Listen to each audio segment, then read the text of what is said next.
Hi everyone, we hope you're doing well. We're hanging in there though honestly, we haven't been getting much sleep lately. Today, we want to answer a question we get a lot: how do we publish our audiobooks? First, we post most audiobooks on Patreon as paid content. They stay paid for a few months. After that, they become free to listen to on Patreon forever. A few weeks later, we post them on other places like YouTube, Facebook, and Twitter, X. Lately, things have been a bit slow in terms of new members. So we'd love your help. Please share our site with your friends or in places like Facebook groups, Twitter, X, Discord, Reddit, or novel forums. Even one share can really help us grow. Thanks so much for your support, and Hidan, you help yourself too. She added, glancing at the man standing nearby. With the defeat of Nikade, Sara's rule as queen had been solidified. Despite Kakuzu's simple expression of thanks, Sara felt it was hardly enough to convey her gratitude. Kakuzu, ever practical, accepted the offer. Beside him, Hidan bared his teeth in a grin and eyed the Ramyaku. What's the big deal? Nothing here's as powerful as the blessings my god provides. Shut up. Kakuzu shot back, his eyes narrowing. You'd better absorb some of that Ramyaku's power instead of relying solely on your taijutsu. Keep it up, and I'll bury you alive right here. Though arrogant and defiant, Hidan held his tongue at Kakuzu's sharp tone. Despite his rebellious nature, Kakuzu saw potential in Hidan. For one, they had shared many battles in the past. And secondly, Kakuzu was confident that Hidan couldn't cause too much trouble under his watch. Muttering under his breath, Hidan begrudgingly absorbed the Ramyaku's energy. Since it was free, there was no reason to refuse. Days passed, and Kakuzu had absorbed a significant portion of the Ramyaku. While it did enhance chakra flow, the effect was limited. Once depleted, the Ramyaku couldn't offer further growth. Kakuzu was under no illusion, no amount of Ramyaku power would allow him to challenge a Susanoo-wielding foe.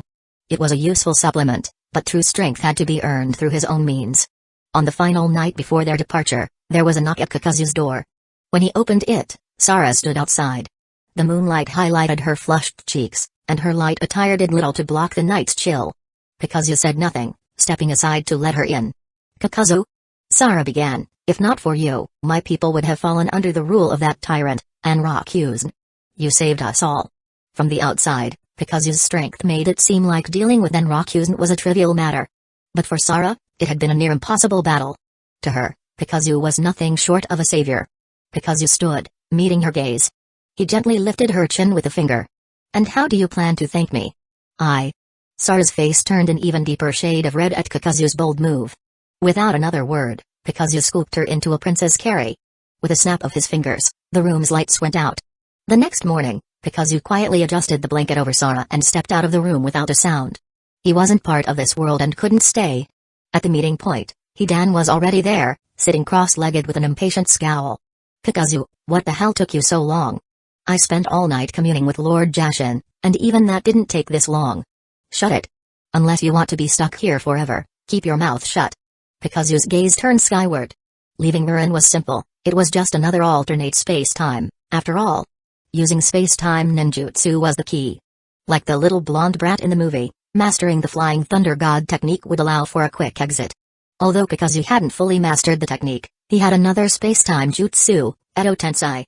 While its primary function was to summon the dead at their peak power, it also demonstrated a deep understanding of space and time. Kakuzu weaved the seals, tiger, snake, dog, dragon. Though the hand signs represented Edo Tensei, he didn't activate the jutsu. Instead, he tuned into the spatial and temporal flow. As soon as he grasped the correct point in time and space, a bright light enveloped both Kakuzu and Hidan. Moments later, they were back outside. They found themselves in the middle of the Wind Country's endless deserts, with ancient ruins behind them. Finally, we're out. It's been way too long since I tasted fresh blood. Time to go hunting. Hidan declared, stretching before scanning the area for potential victims. Despite the desolation, Hidan's luck held. A lone figure with red hair was approaching from the distance. Hey. A redhead brat? Looks like today's my lucky day. Hidan reached for his scythe, ready for a kill, but Kakuzu blocked him with a firm hand. Hey. What's the big idea? Hidan scowled. Kakuzu didn't respond. His gaze was locked on the approaching figure. The boy had red hair and a youthful face, appearing around 14 or 15 years old. Hey, kid, what time is it? Kakuzu asked. The boy looked the two over, taking in Kakuzu and Hidan's presence. He quickly assessed that they were ninja, and clearly not from Hidden Sand Village. The intense chakra emanating from both of them made it obvious they weren't just any shinobi, they were formidable. His hands moved slightly behind his back, but he didn't make any sudden or threatening moves. Instead, he calmly answered, "It's March 15th, new calendar year 38. Hidan still looked confused, but Kakuzu's brows furrowed. He had only been inside for 7 days, but when he came out, 7 months had passed. It seemed the space-time distortion wasn't just a trivial matter. Kakuzu nodded to the boy in thanks. Then, without warning, he reinforced his left hand 30-fold and slammed it into the ancient ruins behind him. A deafening crash followed as stones collapsed and rained down, burying the entire structure in rubble. The ancient kingdom of Uran would now remain silent, undisturbed by anyone. With that, Kakuzu and Hidan turned and left without another word. The boy remained standing in place, silently watching their retreating figures. Once they were gone, he turned his gaze back to the ruins. Stepping into the rubble, he stopped in front of a pile of stones. Carefully lifting a large slab, he revealed a corpse buried beneath it. The boy dragged the body out. When the full face of the deceased was revealed, there wasn't the slightest flicker of emotion in the boy's eyes. "Oh? It's the third Kazekage. I didn't expect to meet you like this." Kakuzu's body had begun to respond to the magnet-style power of Saburo, and it was slowly awakening within him. To balance out Hidan's bloodthirsty nature, Kakuzu had thrown a third Kazekage's corpse to Hidan to dispose of. However, Hidan had failed to deal with it properly. When they exited the other dimension, anything not belonging to Uran was expelled along with them. That was why the Kazekage's corpse had appeared here. The boy said nothing more, silently taking possession of the corpse. Elsewhere, Sara awoke in a bed within Uran. She opened her eyes and looked in the direction Kakuzu had left. Without a word, she got out of bed, dressed, and returned to her kingdom to resume her role as queen. 10 months later, Sara gave birth to a baby girl. Chapter 180, Black Zetsu's Frustration, Major Events in Hidden Leaf Village in the Land of Dragons, inside a dimly lit laboratory. "You bastards brought me here for this? This is humiliating. If Lord Jashin saw me in this state, he'd be furious. Hey! Kakuzu, you could at least say something." Hidan had been strapped to the experimental table for 7 days and nights. His body was connected to multiple earth grudge fear threads and electrical wires, constantly sending shocks through his nervous system. The transmission devices sent his neuron signals to the adjacent computer. Hiroko, the scientist in charge, hadn't slept for an entire week. His bloodshot eyes weren't from exhaustion, but from sheer excitement. The louder Hidan screamed, the more exhilarated he became. Finally, "It's done." Hiroko's triumphant shout echoed through the laboratory. Kakuzu, calmly sipping tea nearby, set his cup down and stood up with a composed demeanor. He knew it was time to assess the results. "How's it looking?" Hiroko eagerly handed over a report freshly printed from the computer. "Lord Kakuzu, the results are clear. This guy's cells possess a self-repairing mechanism. No matter how damaged the cells become, they regenerate under a certain force. In other words," Hiroko continued with growing enthusiasm, "we can consider this regenerative ability akin to medical ninjutsu. It restores destroyed cells to their original state, essentially granting immortality." Hiroko's excitement mounted as he spoke. These cells were just as miraculous as Hashirama's, which he had researched previously. Hashirama's cells were versatile, capable of both regeneration and attack. Hidan's cells, however, specialized solely in self-repair.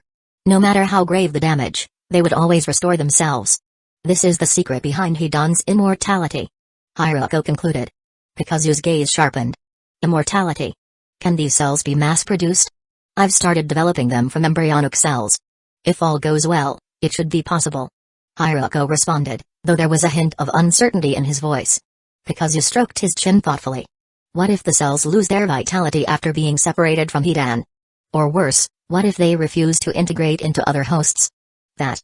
Hiroko faltered, unable to answer immediately. Kakuzu smirked and patted Hiroko's shoulder.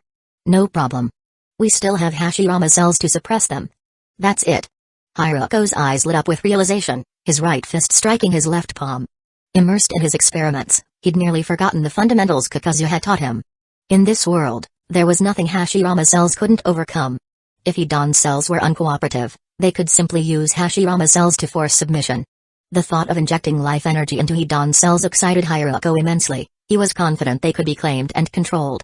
Hiroko and Kakuzu exchanged a knowing look, bursting into a shared laugh only two mad scientists could understand. Meanwhile, Hidan, still strapped to the experimental table, felt fear for the first time in his life. After extracting a few of Hidan's cells for further experimentation, Kakuzu deactivated the Earth Grudge fear threads and released him from the table. Kakuzu, you'd better compensate me for this. I need to kill someone, or I'll be dishonoring Lord Jashin. Kakuzu waved dismissively. Don't bother me with your nonsense. And remember, don't target anyone from the land of dragons. Got it? Yeah. Hidan grumbled as he got dressed and grabbed his red scythe. Just as he was about to leave, black roots suddenly emerged from the ground beneath his feet. A shadowy figure materialized before him. Black Zetsu?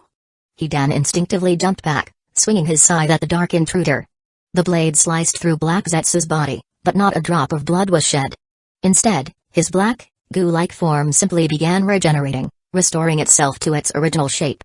Kakuzu watched the scene from the corner of his eye and sighed internally. What a pity. It would have been convenient if someone from this world could take out Black Zetsu. Unfortunately, this dark mass of unknown origin wasn't even human. Hey, Kakuzu, your subordinates are as rude as ever. Black Zetsu said with a hint of displeasure. Speak your mind or shut up. Kakuzu replied coldly. He had no patience for Black Zetsu, whom he regarded as little more than a tool. Kakuzu's indifference was nothing new, but Black Zetsu's gaze held a peculiar glint this time.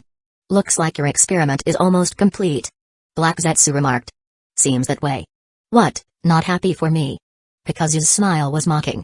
During their last meeting, Kakuzu had noticed a hint of frustration in Black Zetsu's eyes when he saw Hidan. It hadn't made sense at first, but now Kakuzu understood. Black Zetsu's entire plan revolved around the chakra system created by his mother. Hidan's power, however, was completely outside that system, making him a potential threat. How had the Sage of Six Paths defeated Kaguya back then? The Rinnegan and Susanoo alone wouldn't have been enough, it must have been the use of this world's unique sage techniques.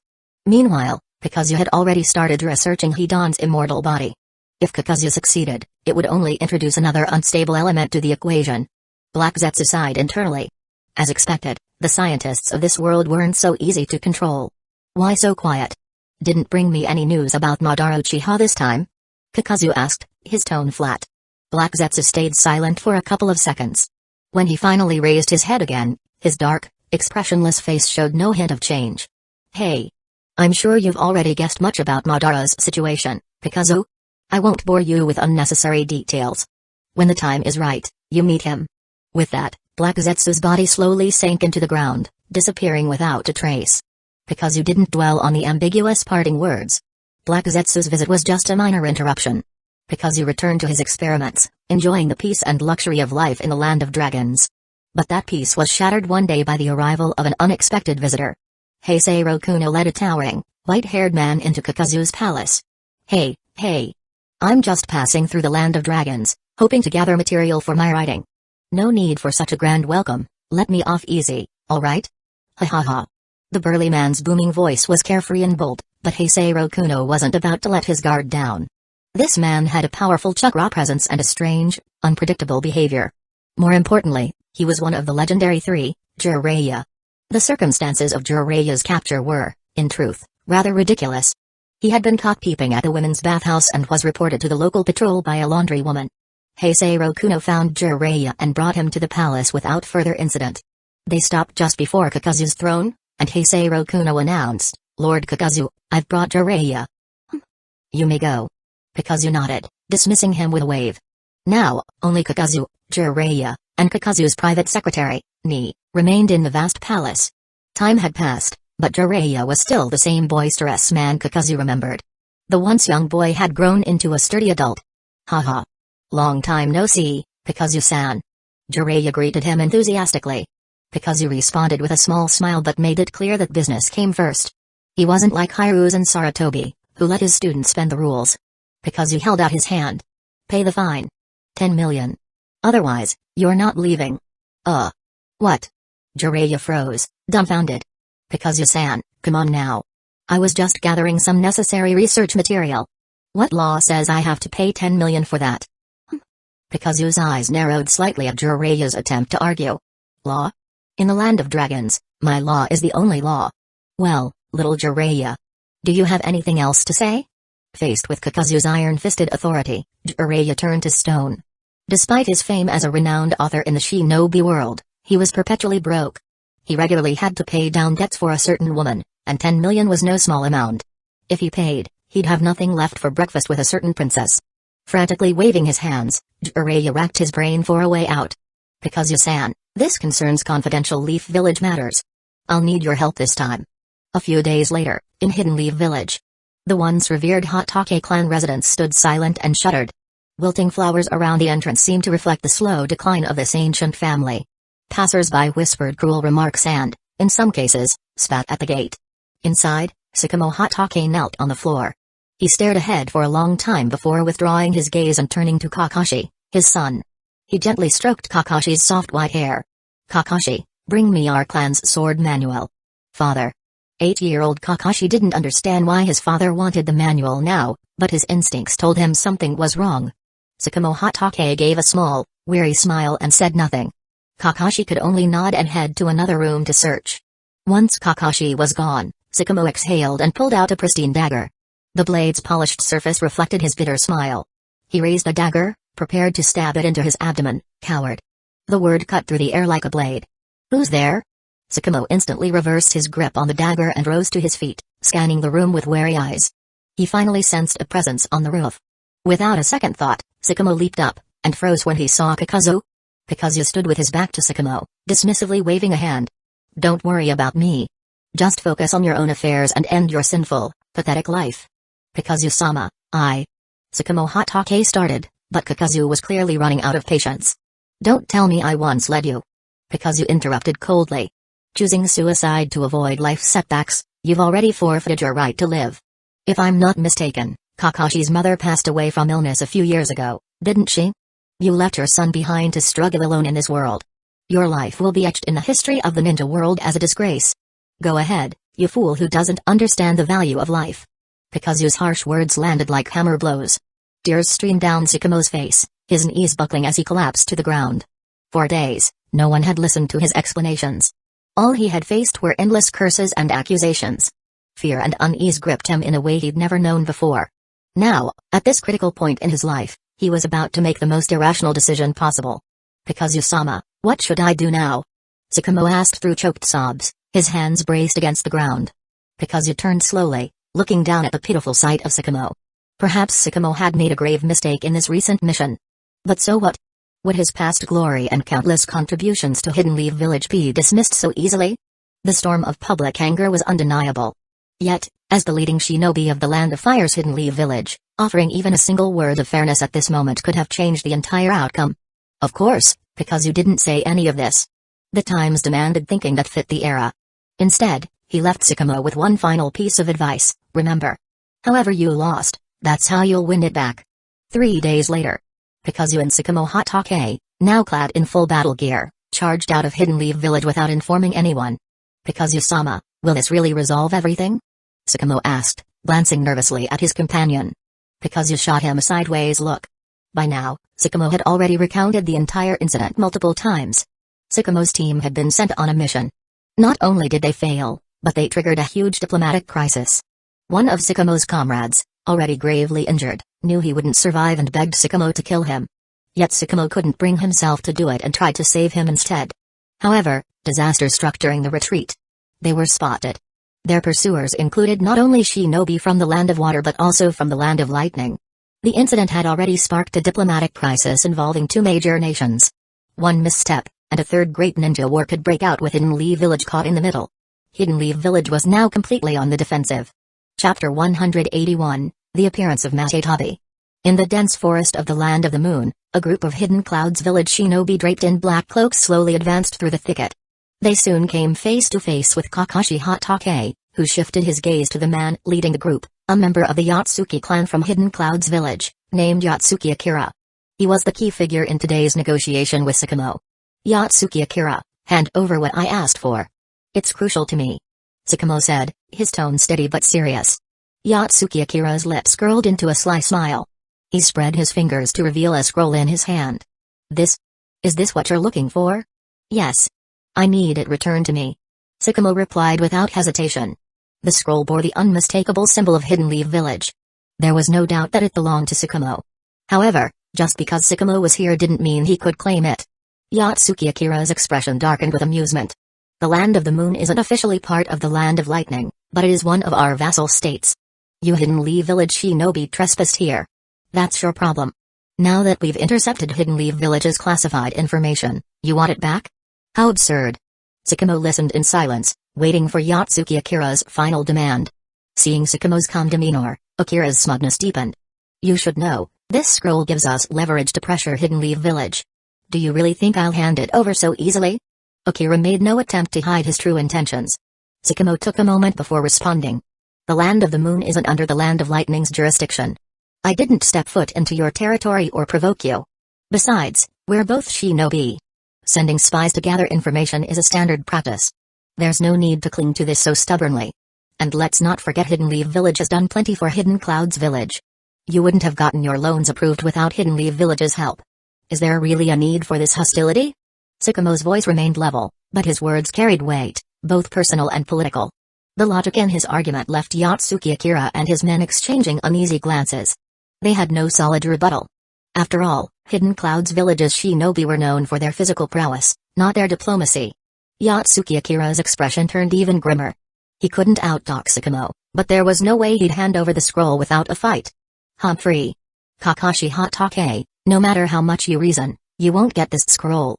Unless your third Hokage comes here personally to take it, you can forget about it. Akira had made his position clear. Tsukumo sighed inwardly, his eyes slowly closing. He had tried diplomacy, but if the other side refused to back down, he had no choice but to resort to more primitive means. His hand moved slightly, gripping the short blade on his back, the famed white fang of Hidden Leaf Village. What? You're thinking of fighting us? Yatsuki Akira and his men tensed, readying themselves. Some began weaving hand signs, while others drew their weapons. When Tsukumo opened his eyes again, a sharp, piercing aura radiated from him like needles, directed straight at Yatsuki Akira and his team. Forgive me. Tsukumo said, vanishing in a blur. His blade flashed like streaks of silver lightning, slicing through the air with deadly precision. Clang! Clang! Clang! The sound of metal clashing echoed through the forest. Sparks flew as Tsukumo's speed and strength overwhelmed the Hidden Cloud's village shinobi. In mere seconds, the battle was decided. Yatsuki Akira staggered back, clutching a wound and grimacing in pain. He was lucky to have escaped with his life. His comrades weren't so fortunate, all of them lay lifeless on the ground. Drip. Drip. Blood dripped from the tip of Tsukumo's blade onto the earth. He didn't spare a glance at the fallen shinobi. His piercing gaze locked onto Yatsuki Akira, the next target. In that moment, Yatsuki Akira finally understood the legend surrounding Kakashi Hatake during the Second Great Ninja War. It was said that any shinobi who encountered Tsukumo could abort their mission without punishment, as there was no hope of victory. Such was the terror of facing the White Fang. Such was his legend. For the first time, Yatsuki Akira truly felt the weight of Tsukumo's fearsome reputation. But now wasn't the time to dwell on it. He clenched his teeth, trying to push past the pain and think clearly. Given Tsukumo's skill, Akira knew he didn't stand a chance in direct combat. But he wasn't panicking, he had anticipated this situation from the start. You may be the White Fang of Hidden Leaf Village, but you're still just human. You can't stand against that creature. Tsukumo's steps halted, his eyes narrowing at the mention of something dangerous. He knew Yatsuki Akira wasn't bluffing. The fact that Akira had been chosen to lead this forward unit of Hidden Cloud's village meant he was no ordinary shinobi. Hey! I heard that Brat Killer Bee learned how to coexist with it. I never bothered to try. And frankly, I don't believe anyone can truly live in harmony with a beast like that. Well, that's fine. Tsukumo Hatake, you're worth me using that thing. Come out now. As Yagetsu Akira finished speaking, his body began to relax. He no longer cared about the bleeding wounds. His stance became naturally upright, and then, gurgle, gurgle. Dark red bubbles emerged from his body. The chakra not only seeped out but began healing his wounds at a visible speed. Soon, the dark red chakra bubbles covered Akira's entire form, and a bright crimson tail sprouted from his back. Unlike Naruto, who could retain his consciousness even after sprouting one or two tails, Akira reached his limit the moment the first tail appeared. He could already feel his mind slipping. In those final moments of lucidity, Akira had one thought. Even if that monster takes over temporarily, it's fine. Once it emerges, its overwhelming chakra will be sensed by the perimeter guards of Hidden Cloud's village. The village will send a sealing team to recapture it. With everything planned, Akira felt at ease. His body no longer resisted the dark red chakra in the slightest. When the second tail began to emerge, the crimson chakra cloak enveloped him completely. His eyes turned pure white, and pointed ears seemed to rise from the sides of his head. The transformation surged from his body like a volcanic eruption. Slash! A piercing, ear-splitting sound echoed through the forest. Birds scattered in panic, and the animals on the ground fled for their lives. A towering beast, standing several dozen meters tall, now loomed over the forest. Its form was feline, with a sleek blue body marked by black stripes. Its semi-transparent body shimmered, not like air but like pure chakra. The beast's blue form flickered like flames in the wind. It was Matetabi, the two tails, fully unleashed. Its massive form was suffocating. Its chakra was so immense that it threatened to crush everything, and its killing intent was no less than Shukaku's. The sheer pressure was overwhelming. This was Sakamo Hatake's first time seeing the two tails in person. To be honest, he was shaken. But the discipline of a powerful ninja quickly took over, and he calmed himself. His mind raced, analyzing all the information that could work in his favor. He had to defeat this tailed beast if he wanted to achieve his goal. Seeing that Sakamo wasn't backing down, Matetabi's temper flared. Unlike the more mild-mannered Seven Tails, Matetabi didn't tolerate obstacles. "You dare stand in my way, human? Die!" With a deafening roar, Matetabi raised a massive paw and slammed it down toward Sakamo. Sakamo swiftly formed a seal with one hand. With a burst of speed, he vanished from the spot, reappearing above Matetabi's head. His white-fanged short sword was raised high, crackling with lightning. Sparks danced along the blade, seemingly connecting with the lightning in the sky. Boom! Thunder rumbled from the clear blue sky as if answering Sakamo's lightning style. He brought his blade down hard, aiming for Matetabi's head. Boom! Crash! Matetabi's enormous body was forced into the ground by the impact. "Human! You insolent fool!" Matetabi snarled, struggling to keep its limbs from sinking into the earth. It opened its mouth, and a searing, high-temperature flame began to form. The fire burst toward Sakamo with terrifying force. The air around him heated up drastically. A bead of sweat dripped down his forehead, but his composure remained intact. In midair, he twisted his body and formed another seal. Water-style, severing wave. A jet of water shot forth, forming the sharpest blade imaginable. It sliced through the massive fireball, splitting it in two. The water's momentum carried on, striking Matetabi directly. Matetabi roared in pain, as if struck by a whip. Anyone watching would have been stunned by the scene. A human, standing toe-to-toe with a tailed beast, was almost unthinkable. But those who understood the ninja world better would know that Kage-level shinobi could hold their own against tailed beasts, sometimes even defeat them. The terror of the tailed beasts lay not just in their strength but in their endless reserves of chakra. Sure enough, after 30 minutes of intense battle, the balance began to tip. Sakamo's powerful strikes continued, each one causing Matetabi immense pain. But the prolonged battle had left him exhausted. He was breathing heavily, sweat pouring down his body. Meanwhile, Kakuzu, who had been leaning against a tree at a distance, crossed his arms and closed his eyes. It seemed that running out of chakra was a common problem, not just due to the Sharingan but perhaps also due to certain inherited traits. Just 20 more minutes, and Akira would have been down for the count. But judging from how worn out Sakamo Hatake looked, his legs weren't doing much better. What a useless guy. If it were Kakuzu, he wouldn't just last 20 more minutes, he could easily hold out for 7 days and 7 nights. No doubt about it, chakra is the lifeblood of this world. If you want to defy fate and become a true protagonist, the first step is to turn your chakra into something massive. Otherwise, you're just another flashy at first, but useless later type. At this moment, Kakuzu was still leaning against a tree, quietly observing. He made no move to intervene. Although Sakamo Hatake looked like he was at his limit, there's a certain potential that only appears when people are backed into a corner. With a bit of luck, he might break through and finally solve his chakra deficiency problem. So, Kakuzu decided to let Sakamo keep fighting. But suddenly, a faint, unfriendly presence began to approach the now destroyed forest clearing. When that person finally stopped and planted their feet on the ground, Sakamo, who had been fighting Akira with all his might, immediately sensed danger. He leapt back in an instant, landing in a safe spot and putting some distance between himself and Akira. Oddly enough, Akira didn't take advantage of the moment to attack. Instead, his eyes shifted toward the newcomer. Sakamo took a few deep breaths to steady himself. Hidden Clouds Village Shinobi? He wondered silently. If a Hidden Clouds Village unit had arrived, things would take a serious turn for the worse. However, to his surprise, the person wasn't from Hidden Clouds Village. It only took Sakamo a second to recognize the man. To be fair, the two had never met in person. Sakamo had only seen this man's image in reports. Slowly rising to his feet, Sakamo narrowed his gaze at the figure across from him. This is the land of the moon's territory. What brings the Mizukage here? He asked, enunciating each word clearly. The third Mizukage, Mufu, kept his eyes narrowed as always. Upon hearing Sakamo's question, The corner of his lips lifted in a mocking smirk.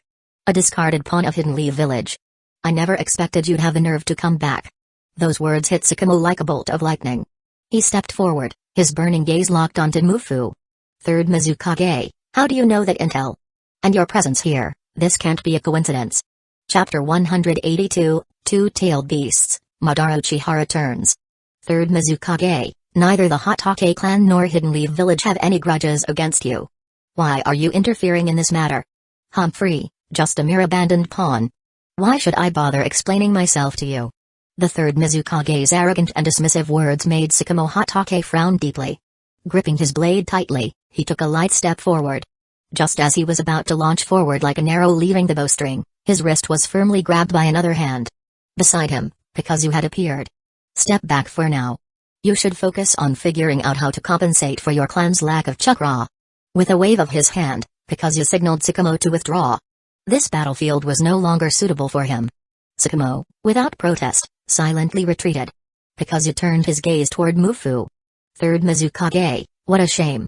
Last time, I only took your teacher away. This time, I've decided to leave you here as well. Mufu was unfazed by Kakuzu's appearance. In fact, from the moment he stepped onto the battlefield, he had already sensed Kakuzu hiding in the shadows. He merely sneered in response, saying nothing, as his body began to undergo a drastic transformation. Gurgle. Gurgle. Dark red chakra surged, and multiple tails unfurled behind him, swaying against the wind. As the sixth tail emerged, his chakra reached its peak. The tail beast cloak wrapped around Mufu, and his body rapidly expanded. Another towering beast, dozens of meters high, appeared. A massive, white, bloated body covered in a sticky liquid, two disproportionately small hands on either side, and four snail-like antennae atop its head, the six tails, skin, had emerged. With the six tails blocking the front and the two tails cutting off the rear, the situation was clear. Kakuzu, however, remained indifferent. Wood style, 8 pillars binding jutsu. 8 massive wooden spikes shot up from all directions, enclosing the two tails. Their sharp tips pierced through the tailed beast's chakra cloak. Shriek. The two tails let out an ear-piercing wail. Every time it encountered his jutsu, it suffered the most unbearable pain. As for the six tails, summoning jutsu. With a burst of white smoke, another massive creature appeared. Kakuzu, what have you dragged me into this time? Oh my. You're fighting tailed beasts again? Do you have a personal vendetta against them? Katsu barely had time to stretch before noticing the enraged six tails and two tails before her. Kakuzu stood atop Katsu's head. Go. Show them the power of the Shikatsu forest. But I can't beat them. Katsu's tone was laced with reluctance. You won't be fighting alone. Forming hand seals once more, Kakuzu invoked his next technique. 9 masked beasts. 9 gates of extra-dimensional space appeared in the air. From within, 9 otherworldly summons emerged. Go. Have fun with them. Kakuzu folded his arms, his tone relaxed.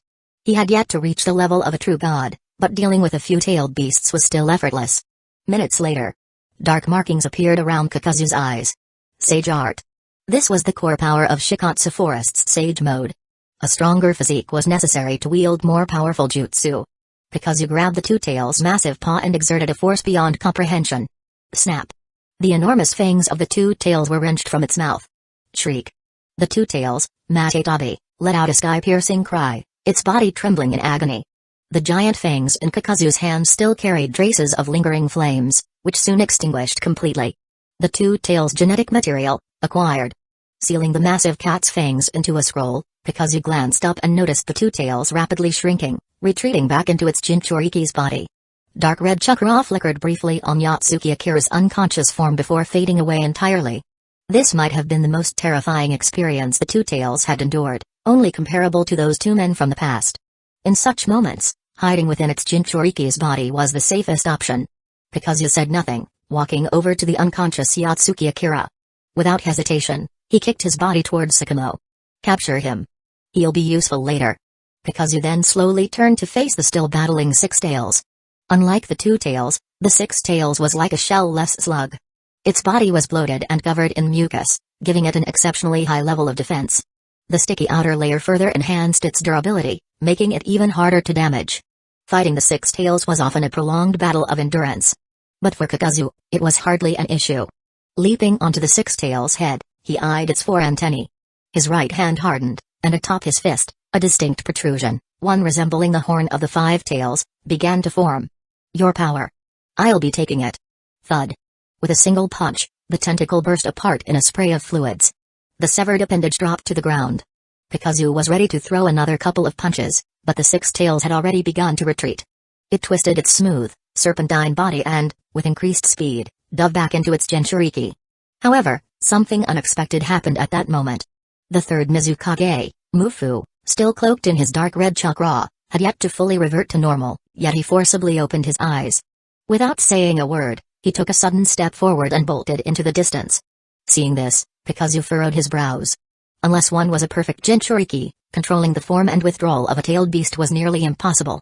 The process of releasing and then resealing a beast should leave a Jinchuriki utterly drained. So why, after reclaiming the beast, did this third Mizukage still have the strength to flee as if nothing had happened? It was utterly baffling. But really, where do you think you can run? Kakuzu muttered. With a swift mid-air rotation, he landed steadily on the ground. Unhurriedly, he retrieved a sealing scroll and sealed the severed six-tails tentacle within it. Then, forming the opposing seal's hand sign with one hand, he vanished with a body flicker.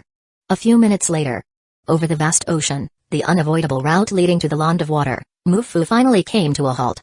He knew Kakuzu had already caught up. Tap. Tap. Tap. Ninja boots pressed against the water's surface, sending ripples outward. As the sound of approaching footsteps grew closer, Kakuzu arrived. Mufu's face was flushed, his body weak and drained. It was clear he had not yet fully recovered. But even if he had, there was no way out for him today. You're different from the rest, Kakuzu remarked, stepping forward. Tell me what I want to know, and maybe I won't make it too painful for you. Mufu chuckled coldly. You want information from me? Keep dreaming. And besides, you can't kill me. Kakuzu narrowed his eyes, his steps quickening. When he was mere meters away, he suddenly leaped forward like a hunting beast, stretching out his massive hand to seize Mufu's face. But in that split second, a strange sensation flashed through Kakuzu's mind, causing him to furrow his brows. It was nothing tangible, just an instinct, a sudden wariness. He neither sensed any foreign chakra nor detected any presence nearby. Yet, inexplicably, his intuition screamed at him. A baseless hunch, perhaps. But in the world of shinobi, gut instinct was often the most reliable warning of all. How many people in this world could trigger such a reaction from someone like him? Midair, Kakuzu twisted his body in an instant. His right fist had already hardened 30 times over, its jagged tip infused with the genetic power of the five tails. Simultaneously, the lingering effects of Sage Mode had yet to fade completely.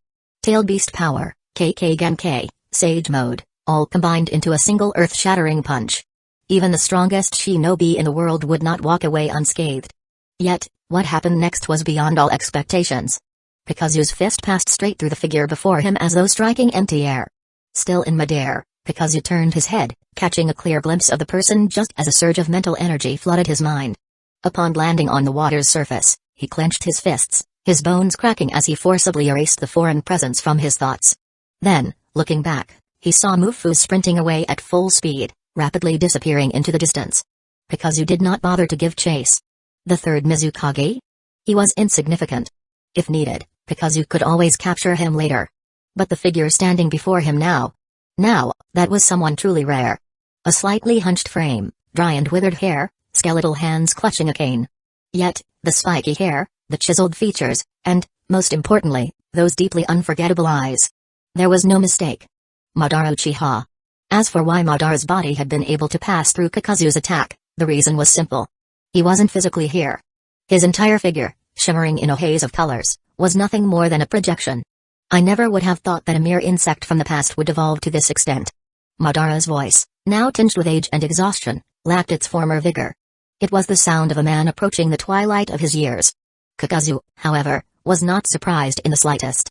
He himself was over 50, and Madara was even older than Hashirama Senju by a year.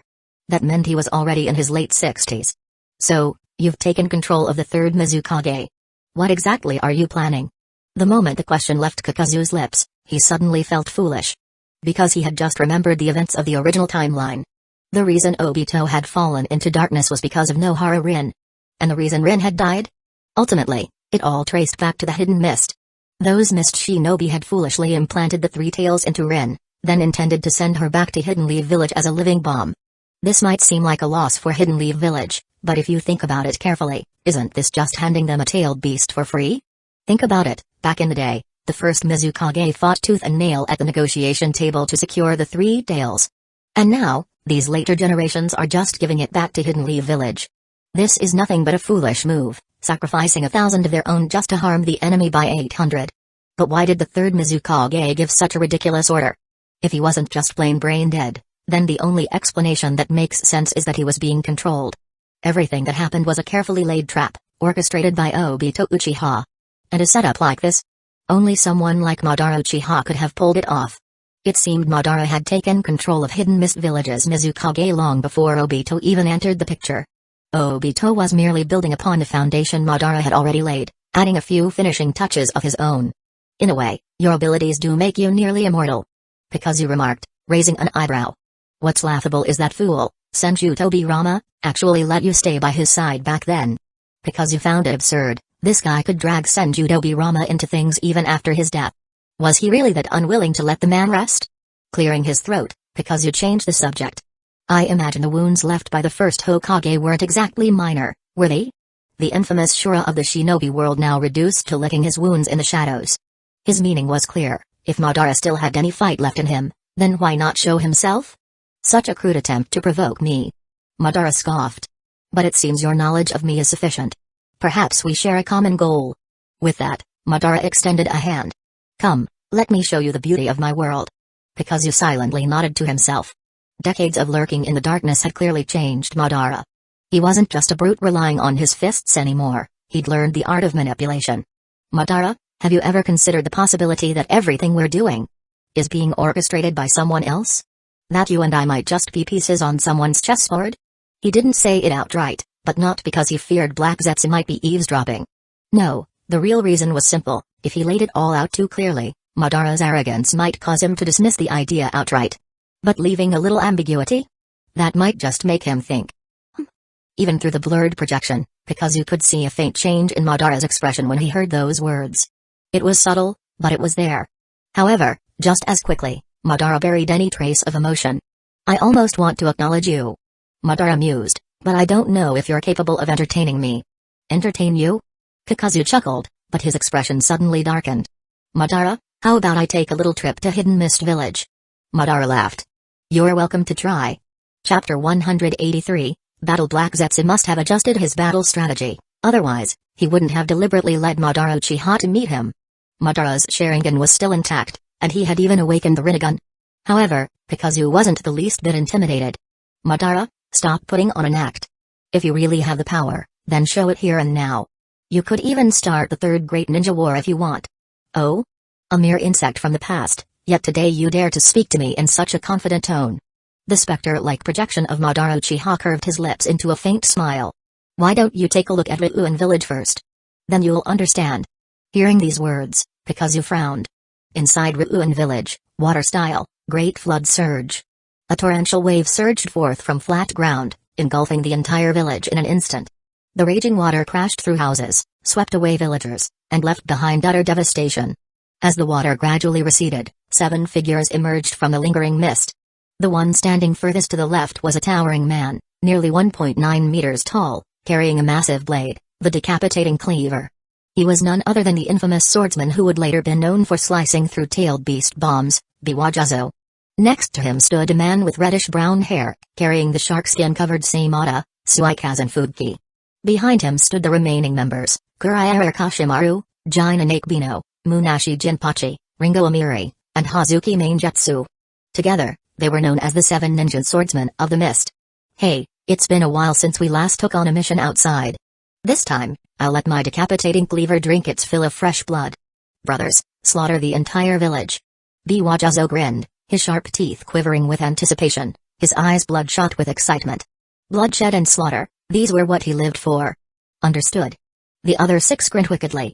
Without hesitation, they raised their uniquely forged blades and swung them with deadly precision, cutting down helpless villagers in their path. Ah! Help! Please, spare me! Screams of agony and desperate cries for mercy echoed through the village, fueling the bloodlust of the 7 ninja swordsmen. To them, this massacre was exhilarating. The sounds of blood splattering were a beautiful melody, and the terror in their victims' voices was an everlasting masterpiece. They weren't born monsters. Rather, They were forged into killers under the reign of the third Mizukage. The infamous blood mist policy permeated every corner of Hidden Mist Village, including the academy, where young students were forced to kill their peers to graduate. Those who survived bore witness to their own numbness, a testament to their merciless hearts. To them, slaughtering civilians was as natural as breathing, no hesitation, no remorse, only pleasure. But this was not their territory. They would not be allowed to run rampant. Clang. Clang. Four thick chains suddenly shot up from the ground, binding Ringo Amiri tightly. In the next instant, Heisei Rokuno's chakra-infused blade gleamed, poised to strike her down. However, Biwajuzo reacted swiftly, swinging his decapitating cleaver with tremendous force. With a resounding clang, the heavy blade cleaved through the chains, freeing Amiri just in time. Seeing this, the other mist swordsmen momentarily ceased their slaughter. With a light tap of their feet, they leaped together to regroup. Biwajuzo bared his shark-like teeth, his face brimming with arrogance and disdain. "Where the hell did you come from? And what's with this ragtag bunch? Do you think my decapitating cleaver hasn't had enough blood today?" He wiped the fresh blood off his blade, his voice dripping with mockery. Indeed, Heisei Rokuno's forces seemed pitiful in comparison, barely 100 ninjas, with only about 20 being Jonin. How could such a feeble force possibly stand against the legendary 7 ninja swordsmen of the mist? Yet, despite the scorn, Heisei Rokuno's expression remained calm. He gestured to his subordinates, signaling them to focus on evacuating and treating the wounded villagers. Only then did he turn his gaze back toward the 7 swordsmen. He pointed a finger beside them. "You're right. If it were just me, it wouldn't be enough. But your real opponent isn't me, it's him." As soon as Heisei Rokuno finished speaking, yo-ho!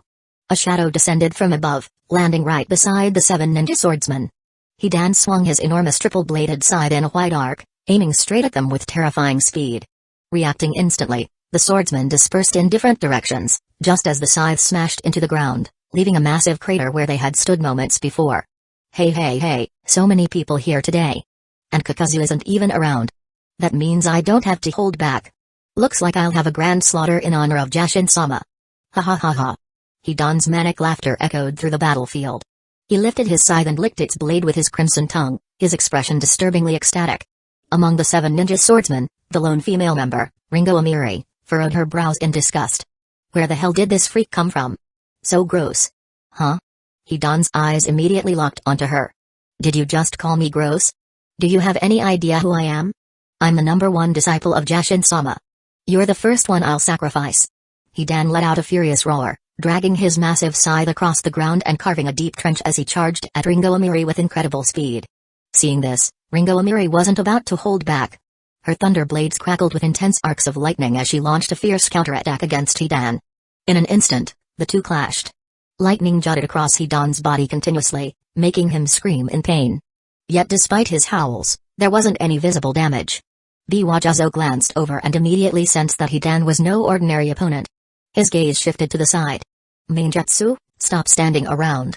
Go help Ringo Amiri. And make sure you don't get yourself killed." "Ha, got it." Hazuki Mainjutsu responded, gripping his blade as he charged at Hidan. With 2 of them now tying down Hidan, the remaining 5 members of the 7 ninja swordsmen of the mist turned their attention back to Heisei Rokuno. They were all Jonin, but the gap between Jonin could be immense. Given Heisei Rokuno and his subordinates' strength, there was no way they could hold off all 5 of them. Yet Heisei Rokuno remained unfazed. Instead, he simply gestured toward another direction. Crack. The sharp sound of a whip cracked across the battlefield. A woman with tall, confident strides stepped forward. "You. Does Hidden Mist Village intend to declare war?" Though she wasn't that old, Ni carried herself with the composed elegance of a noble woman. Even when facing the Hidden Mist's elite assassination squad, she showed not a shred of fear. Hearing this, Fuki Suikazen chuckled. "Where'd this little girl come from? Talking big like that. You're from that tiny ridden hot water village, aren't you? What right do you have to stand against us? We're only here to teach you a lesson today." "Oh?" A charming smile curved Ni's lips. "You're not wrong. Ridden Hot Water Village is a small nation, and we're certainly not qualified to wage war against Hidden Mist Village. But you should keep up with the times. Don't let Mist's outdated intelligence network blind you." She pressed her fair palm against the ground. "Weep, Nozaloki." At first, the 7 swordsmen assumed this was just an ordinary summoning jutsu. They stood by with casual expressions, expecting a minor spectacle at best. But when the summoned beast actually appeared, all 5 of their expressions shifted. Ni now stood tall atop her summon's head. Beneath her boots was none other than the Seven Tails. Biwajuzo and Fuki Suikazan exchanged startled glances. What the hell? Why was a summon from Ridden Hotwater Village so obedient? Not only could they be left to roam freely, but they were also willing to fight? That made no sense. Before they could fully process this, Ni summoned several more of her beasts.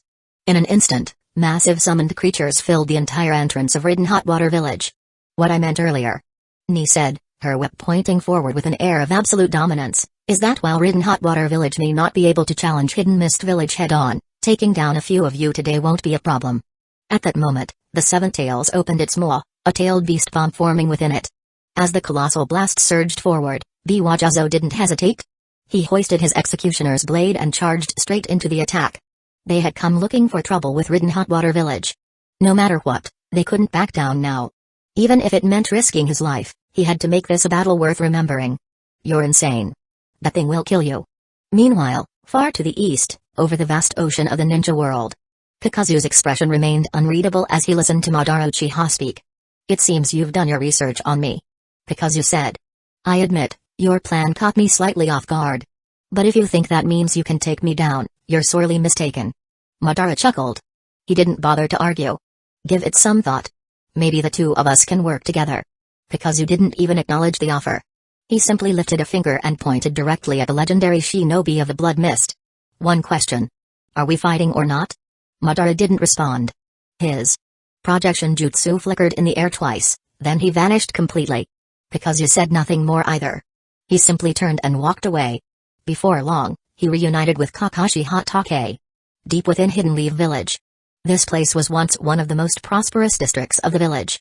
Because once upon a time, it belonged to the Senju clan. Now, however, it was eerily deserted. The Senju had long become a relic of the past. While their blood still flowed through the veins of Hidden Leaf Village's many inhabitants, the surname itself had all but disappeared. Most of the buildings stood abandoned, left untouched only because one last, crucial figure still resided here. Today, however, the Senju grounds were unusually lively. Numerous shinobi had gathered. And before long, even the third Hokage, Hiruzen Sarutobi, arrived. Just as he reached the entrance, another figure approached from the opposite direction, his face drawn into its usual scowl. It was Denzo Shimura. The two men didn't speak right away. Instead, they walked forward in silence. As they neared the door, Denzo finally broke the quiet. Hiruzen. Why have you come here? Hiruzen pondered for a moment before responding. I imagine. For the same reason as you. His gaze sharpened. Lately, haven't you been going a bit too far? Denzo's brow twitched slightly. He already knew exactly what Hiruzen was referring to. His footsteps involuntarily paused. Hiruzen, I admit I had a hand in this matter.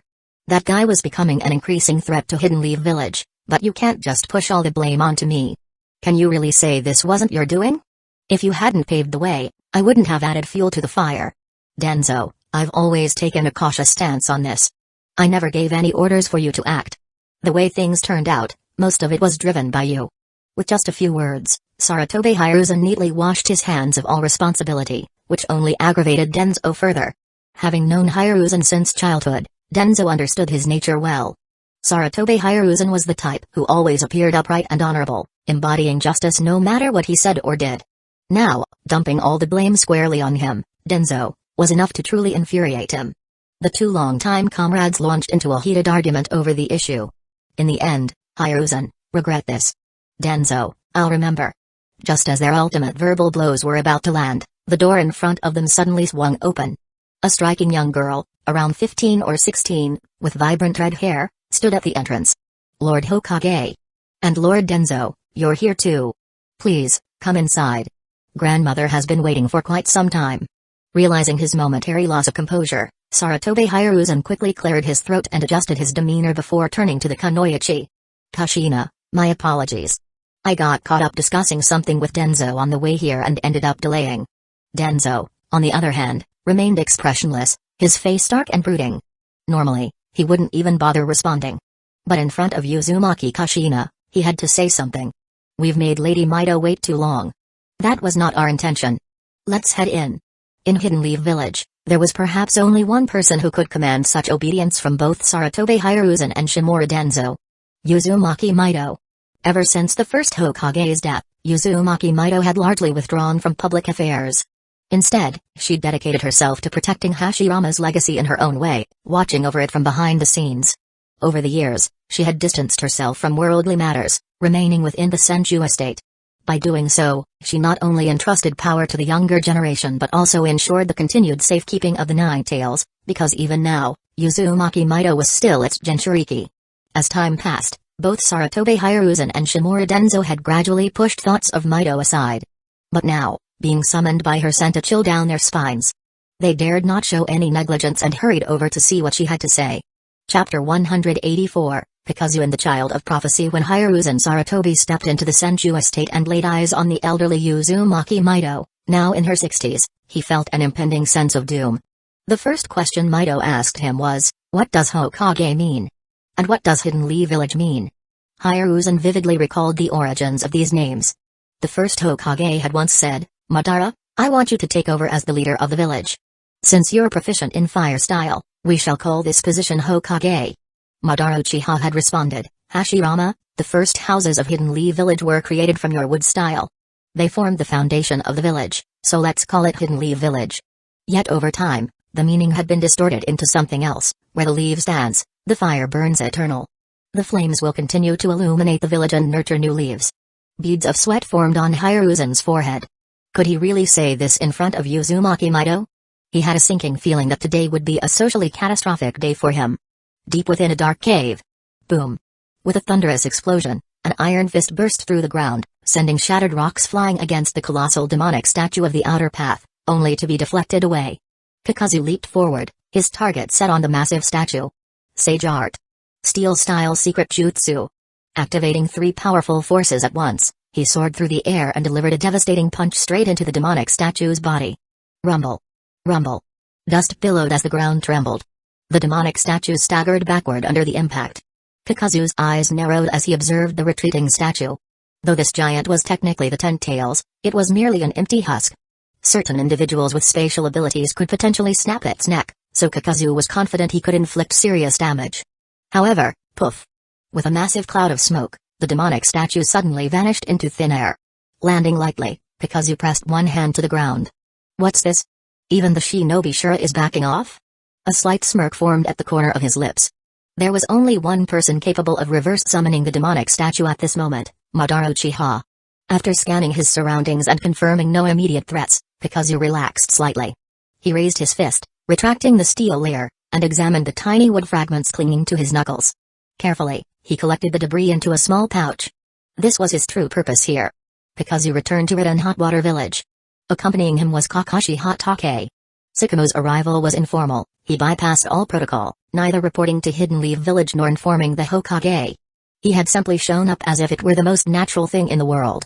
Meanwhile, Hiruzen Sarutobi, still reeling from his earlier conversation with Mido, was now struggling to draft the latest revision of the Will of Fire doctrine. The moment Kakuzu returned, Ni reported the results of the Hidden Mist Village attack. The 7 ninja swordsmen of the mist came as 7, but only 4 returned. The ones we killed were Suikazen Fuki, Ringo Amiri, and Kuraiara Kashimaru. Ni proceeded to recount the battle in detail. At the start of the skirmish, Ni ordered the 7 tails to launch a tailed beast ball in an attempt to annihilate the entire group. Biwajazo, wielding the executioner's blade, had bravely stepped forward to deflect the attack. However, someone pulled him back at the last moment, the wielder of Seimata, Suikazen Fuki. To Ni's surprise, Seimata actually devoured the tailed beast ball. Realizing this, Ni commanded his summoning beasts to launch a relentless assault on Suikazen Fuki. After enduring a fierce onslaught of the 7 tails power, the swordsman finally fell. Kakuzu-sama, this is the weapon he left behind. Ni presented a massive blade wrapped entirely in bandages. Kakuzu accepted it with interest, running his fingers along its surface. From this angle, he could see Seimata's toothy maw beneath the layers of cloth. Interesting. A sword that can devour a tailed beast ball. This is quite the weapon. He couldn't help but wonder, what exactly was Seimata made of to possess such incredible abilities? Beside him, Hidan shrugged in exasperation. TCH, just my luck. That woman zapped me over 100 times before I finally managed to get her blood. In the end, I sent her to meet Jashin-sama. But that brat, Hazuki Mainjutsu, was something else. I cut him open, and he turned into water. I never managed to get his blood. If I had, he'd have been a perfect sacrifice for Jashin-sama. Hidan threw up his hands, clearly frustrated. He had never encountered an enemy who could literally liquefy their body, making him immune to his usual blood rituals. Kakuzu nodded. The Hazuki clan's unique physiology not only countered Hidan's abilities but also rendered them resistant to physical attacks. After all, in the future, Suigetsu Hazuki would even manage to block the eight-tailed beast ball. The final casualty, Kuraiara Kashimaru, had fallen into a trap meticulously planned by Heisei Kuno and a squad of shinobi. Though they had failed to eliminate all 7 swordsmen, taking down 3 of them was still an impressive victory. Now, our priority is to reassure the villagers, distribute compensation, and ensure that everyone is at their posts. We can't allow Hidden Mist Village to launch another surprise attack. Hearing Kakuzu's words, Ni hesitated before asking, Kakuzu-sama, Hidden Mist Village's surprise attack failed this time. Do you think they'll regroup and come back so soon? Kakuzu merely chuckled and said nothing. Who knew? With Hidden Mist Village's internal affairs in chaos, anything could happen. For now, there were no major incidents, and life in Ridden Hotwater Village remained peaceful, until more than half a year later when Hidden Leaf Village sent people. Kakuzu didn't bother avoiding a public confrontation. He directly called Sakamo Hatake over to stand beside him. Jiraiya, are you here to take someone back? No. Jiraiya quickly waved his hands. Kakuzu-sama, you got it all wrong. I'm not here on behalf of Hidden Leaf Village this time. Oh? Then you must be here to pay the fine, right? A golden glint flashed in Kakuzu's eyes. He still remembered Jiraiya's 15 million ryo fine. Jiraiya let out a bitter laugh. Come on, Kakuzu-sama, don't joke about that. I actually came here to ask for a favor. Hearing that Jiraiya wanted something for free again, Kakuzu was about to refuse outright. But after listening to what Jiraiya had to say, his eyes narrowed slightly. Mayabaku Mountain is one of the 3 great sage lands. The great toad sage wants to see you. He said he dreamed of a prophecy related to you. Not long after, Kakuzu followed Jiraiya to Mayabaku Mountain. He had to admit, the scenery here was far more pleasant than Shikatsu Forest. Lush greenery, birds singing, insects chirping, and frogs croaking in the distance. Besides Jiraiya and Kakuzu, there was one other human here, Minato Namikaze. After exchanging greetings, the 3 of them went to meet the acting leader of Mayabaku Mountain, Fukasaku. Without much preamble, Fukasaku led them deep into the mountain to see the great toad sage. The ancient sage slowly opened his weary eyes, squinting at Kakuzu below. Great toad sage, the one you saw in your dream, Kakuzu, has arrived. Please, share your words with him. Fukasaku said respectfully. The great toad sage exhaled weakly, his voice slow and feeble. Little Minato, you're here. How long have I been asleep? Why does it feel like you've grown older? Kakuzu watched the old toad ramble in confusion, his expression indifferent. Given the sage's age, probably close to 1,000 years, memory decline was understandable. He could call people whatever he wanted, Kakuzu wasn't going to argue. Little Minato, I dreamed of a prophecy about you. The great toad sage murmured. You will be a key factor in a great upheaval that will reshape the world's future. Hearing this, Jiraiya suddenly tensed up and couldn't help but ask, Great toad sage, are you saying Kakuzu is the prophesied child of destiny? Before the old sage could reply, Kakuzu smacked Jiraiya on the back of the head. What nonsense are you spouting? Ow! My bad. Jiraiya clutched his head, wincing in pain while apologizing profusely. He realized he had lost his composure. After all, the great toad sage had once prophesied that Jiraiya would be deeply connected to the child of destiny. That prophecy had driven Jiraiya to wander the world in search of the one who would bring great change. It had become a defining purpose in his life. So when he heard another prophecy, he instinctively reacted with urgency. But thinking about it logically, it didn't make sense. Kakuzu? The child of destiny. That title just didn't sit right. Kakuzu himself found it ridiculous.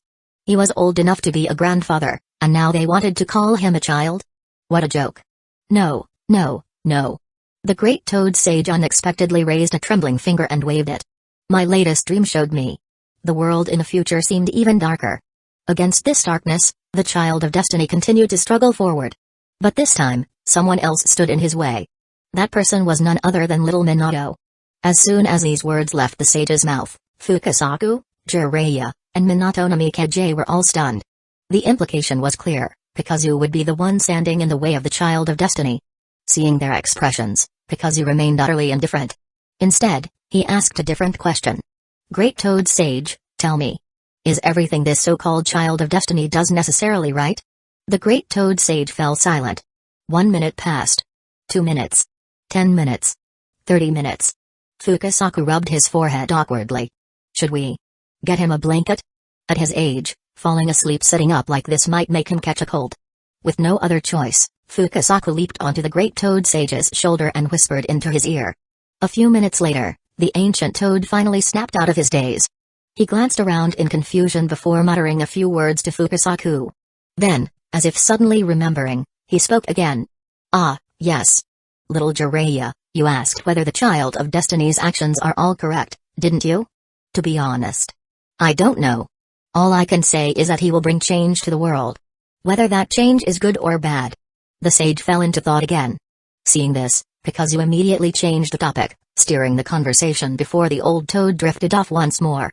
Great Toad Sage, perhaps you should just get to the final conclusion. Ah, yes. I nearly forgot the main point I was trying to make. The Great Toad Sage paused in thought once more, though this time, he managed to stay awake. That's right, I remember now. You will stand between the Child of Prophecy and the deepest abyss of darkness. To most people, it may seem like you are obstructing the Child of Prophecy's path. But in my eyes, that's not necessarily the case. Are you stopping the Child of Prophecy from moving forward? Or are you guiding him? Or perhaps, leading him into the darkness? Maybe, in the end, you will fight alongside him. I cannot say for certain. The room fell silent. Everyone present was lost in thought. Among them, only Kakuzu had begun to form a clearer picture of the situation. The Great Toad Sage's words weren't wrong. The Child of Prophecy was Naruto, and Kakuzu had been born long before him. Naturally, that meant he had walked ahead of Naruto on the path of life. That much was no surprise. But what Kakuzu truly wanted to know was something else. Great Toad Sage, what exactly do you mean by a greater darkness? The Great Toad Sage fell silent again. 10 minutes passed. Just as Kakuzu was starting to lose patience, the old sage finally spoke. I do not know. But. Fukasaku, Jiraiya, and Minato all tensed, their hearts pounding in their chests. From the Great Toad Sage's words, it wasn't hard to deduce that this so-called greater darkness referred to an even stronger enemy. Everyone was now trying to guess, who could be the greatest enemy of all. Meanwhile, Kakuzu already had a theory forming in his mind. Could it be that the Otsutsuki clan would make their move? In this world governed by the chakra system, the only ones who could truly be called the greater darkness were the Otsutsuki. Just as everyone anxiously awaited the Great Toad Sage to deliver his final conclusion, so sleepy. The old toad let out a massive yawn, his mouth stretching wide. Great Toad Sage, please don't fall asleep yet. You have to think, who is the final enemy? If we know that, Jiraiya instinctively rushed forward, eager to get an answer, but Kakuzu grabbed him and pulled him back. Enemies? What enemies? As far as Kakuzu was concerned, as long as one had enough power, there was no such thing as a true enemy. Great Toad Sage, I want to learn Mount Mayabaku's senjutsu. Go on, then. The Great Toad Sage murmured, lifting a single finger in permission before his head tilted to the side, and he drifted off into another endless slumber. Chapter 185, The Fusion of Body and Spirit. Going from 0 to 1 isn't the hardest part. The real challenge is going from 1 to 100. It's a long and arduous journey, much like a person's life. Looking back on our childhood, those years always feel short and filled with joy. But in the end, we must look forward. The road ahead is vast, and the years ahead are long. We must use this life to comprehend the true meaning of our existence, something that is by no means easy. Do you understand what I mean, Kakuzu? Deep within Mount Mayabaku, Fukasaku sat across from Kakuzu, sharing his wisdom. His method of teaching senjutsu was different from how he had trained Naruto, Jiraiya, or even Minato. Rather than starting with techniques, he first introduced a profound philosophical question. Kakuzu pondered for a moment. Fukasaku had lived for centuries, so it was unlikely that he was treating him differently without reason. Fukasaku-sama, you must be referring to the Shikatsu Forest's senjutsu within me, correct? That's right. I assume the slug of Shikatsu Forest has already explained this to you. A person is composed of 3 fundamental aspects: form, body, and spirit. I can sense the vast and surging power of the Shikatsu Forest's senjutsu within you. Your physique is already among the strongest in the entire shinobi world. However, here in Mount Mayabaku, we focus on the training of the spirit. You can understand spirit as the mind, as the soul, or even as one's inner self. Your task now is to connect your spirit with your body, to integrate the two seamlessly. But this is no simple feat. Regardless of your natural talent, it will likely take a significant amount of time to fully master. As Fukasaku spoke, Kakuzu quietly absorbed his words. Slowly, he began to grasp the concept of going from 0 to 1, and then from 1 to 100.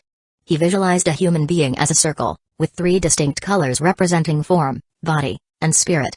Having already mastered the body, his next step was to fill in the remaining third, the spirit. How long would this process take? There was no definitive answer. It depended on his comprehension and a degree of luck. But if he truly succeeded in fusing his body and spirit, his physique would undoubtedly undergo an extraordinary transformation. With this in mind, Kakuzu voiced his curiosity. The 3 great sacred lands of Senjutsu are not exactly a secret in the shinobi world. Many must have speculated about this before. Has anyone never managed to fully integrate form, body, and spirit? If someone had indeed combined all 3, what kind of power would that produce? This question intrigued not only Kakuzu but surely others before him. He refused to believe that, throughout the vast history of the shinobi world, no one had ever pursued this path. Fukasaku fell silent for a moment before finally lifting his gaze to meet Kakuzu's.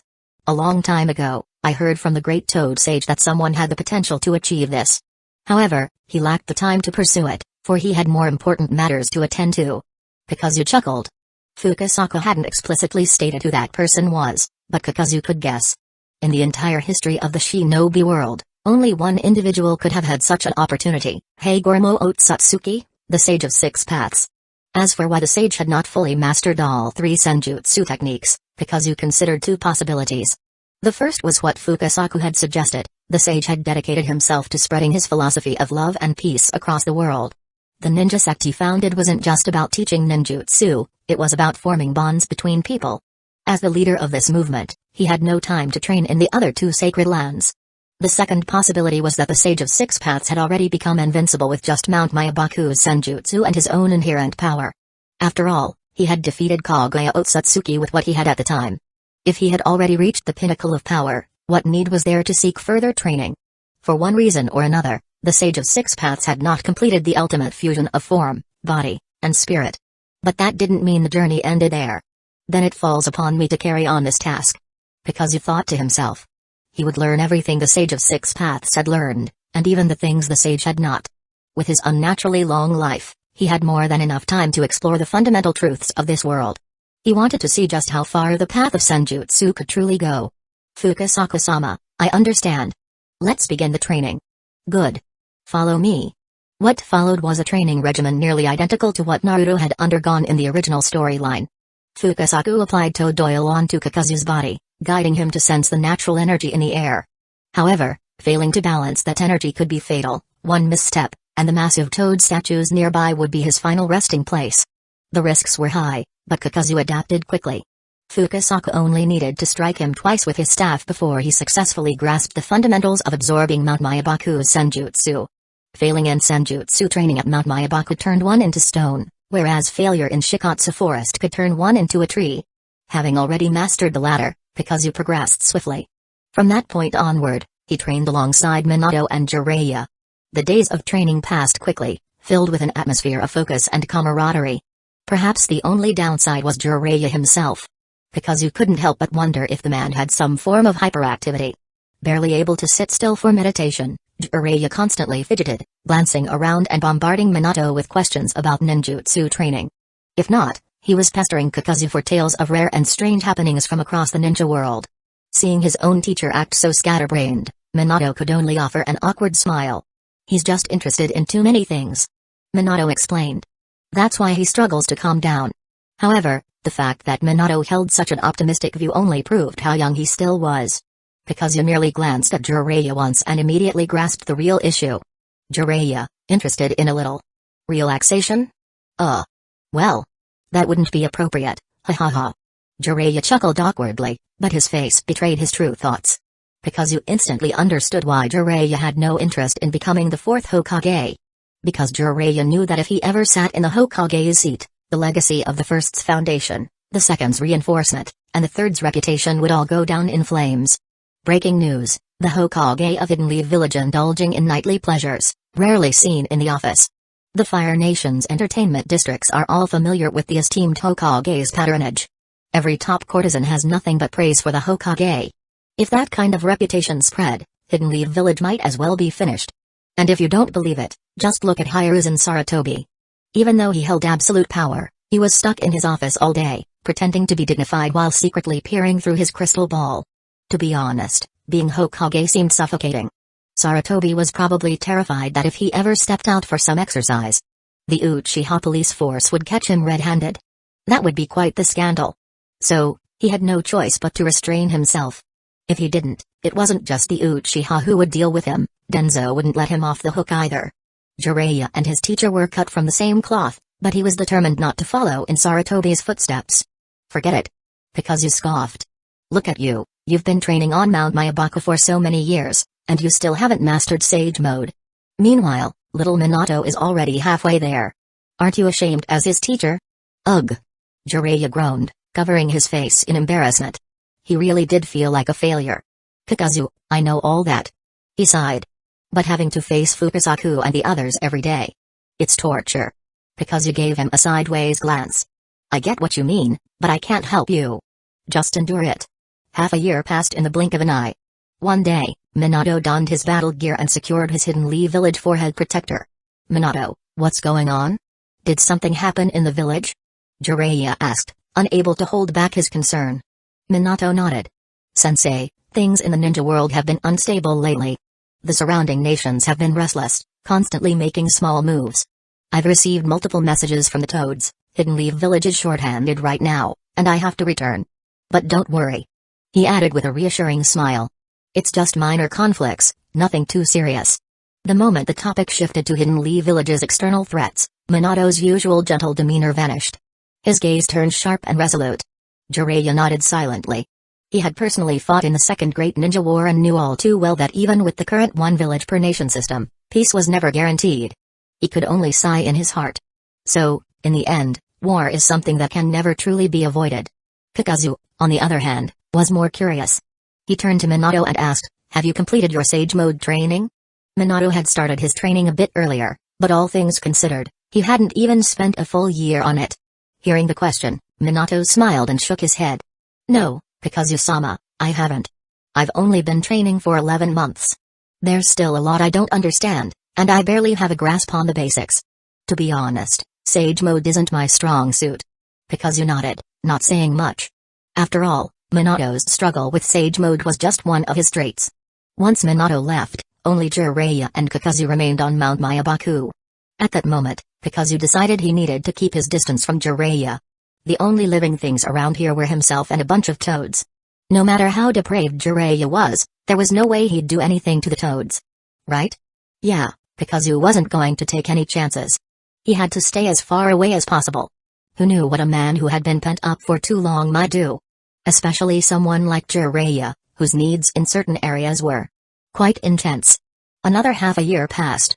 It was now September, year 40 of the new calendar.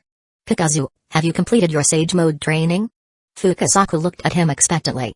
Kakuzu nodded. The two types of Sage Chakra in my body no longer clash, but that's as far as I've gotten. I still can't fully merge them. Once I leave, I'll continue training to achieve a balance between Shikatsu forests and Mount Myabaku's Sage Modes. He wasn't Naruto, some fated child of prophecy who could master Sage Mode in just a few days. Plus, he was working with two different types of Sage Chakra, which made things even more complicated. It was bound to take longer. Still, his progress so far was promising. It was finally time for him to leave. As Kakuzu prepared the reverse summoning hand seal, Jiraiya suddenly had an epiphany. He turned to Fukasaku and said excitedly, Elder, I have a strong feeling that I'm getting closer and closer to finding the child of prophecy. Let me go out for a while, I need to take him as my student. Fukasaku gave Jiraiya a look of utter disdain, then promptly pulled out his staff and smacked him on the head. Oh! Jiraiya yelped, rubbing his sore head. Fukasaku, completely unfazed, pointed his staff at him and scolded, Jiraiya, you little bastard. Don't think I don't know what you're really up to. You've been training here for years, and you still haven't fully mastered Sage Mode. Just a few days ago, you needed both me and my wife to help you maintain Sage Mode. And now that you're finally making progress, you want to run off again? If you keep making these ridiculous requests, I swear I'll break your legs. This was the first time Kakuzu had ever seen Fukasaku so irritable. But thinking about it, it made sense. Jiraiya was so unfocused that he still hadn't fully mastered Sage Mode.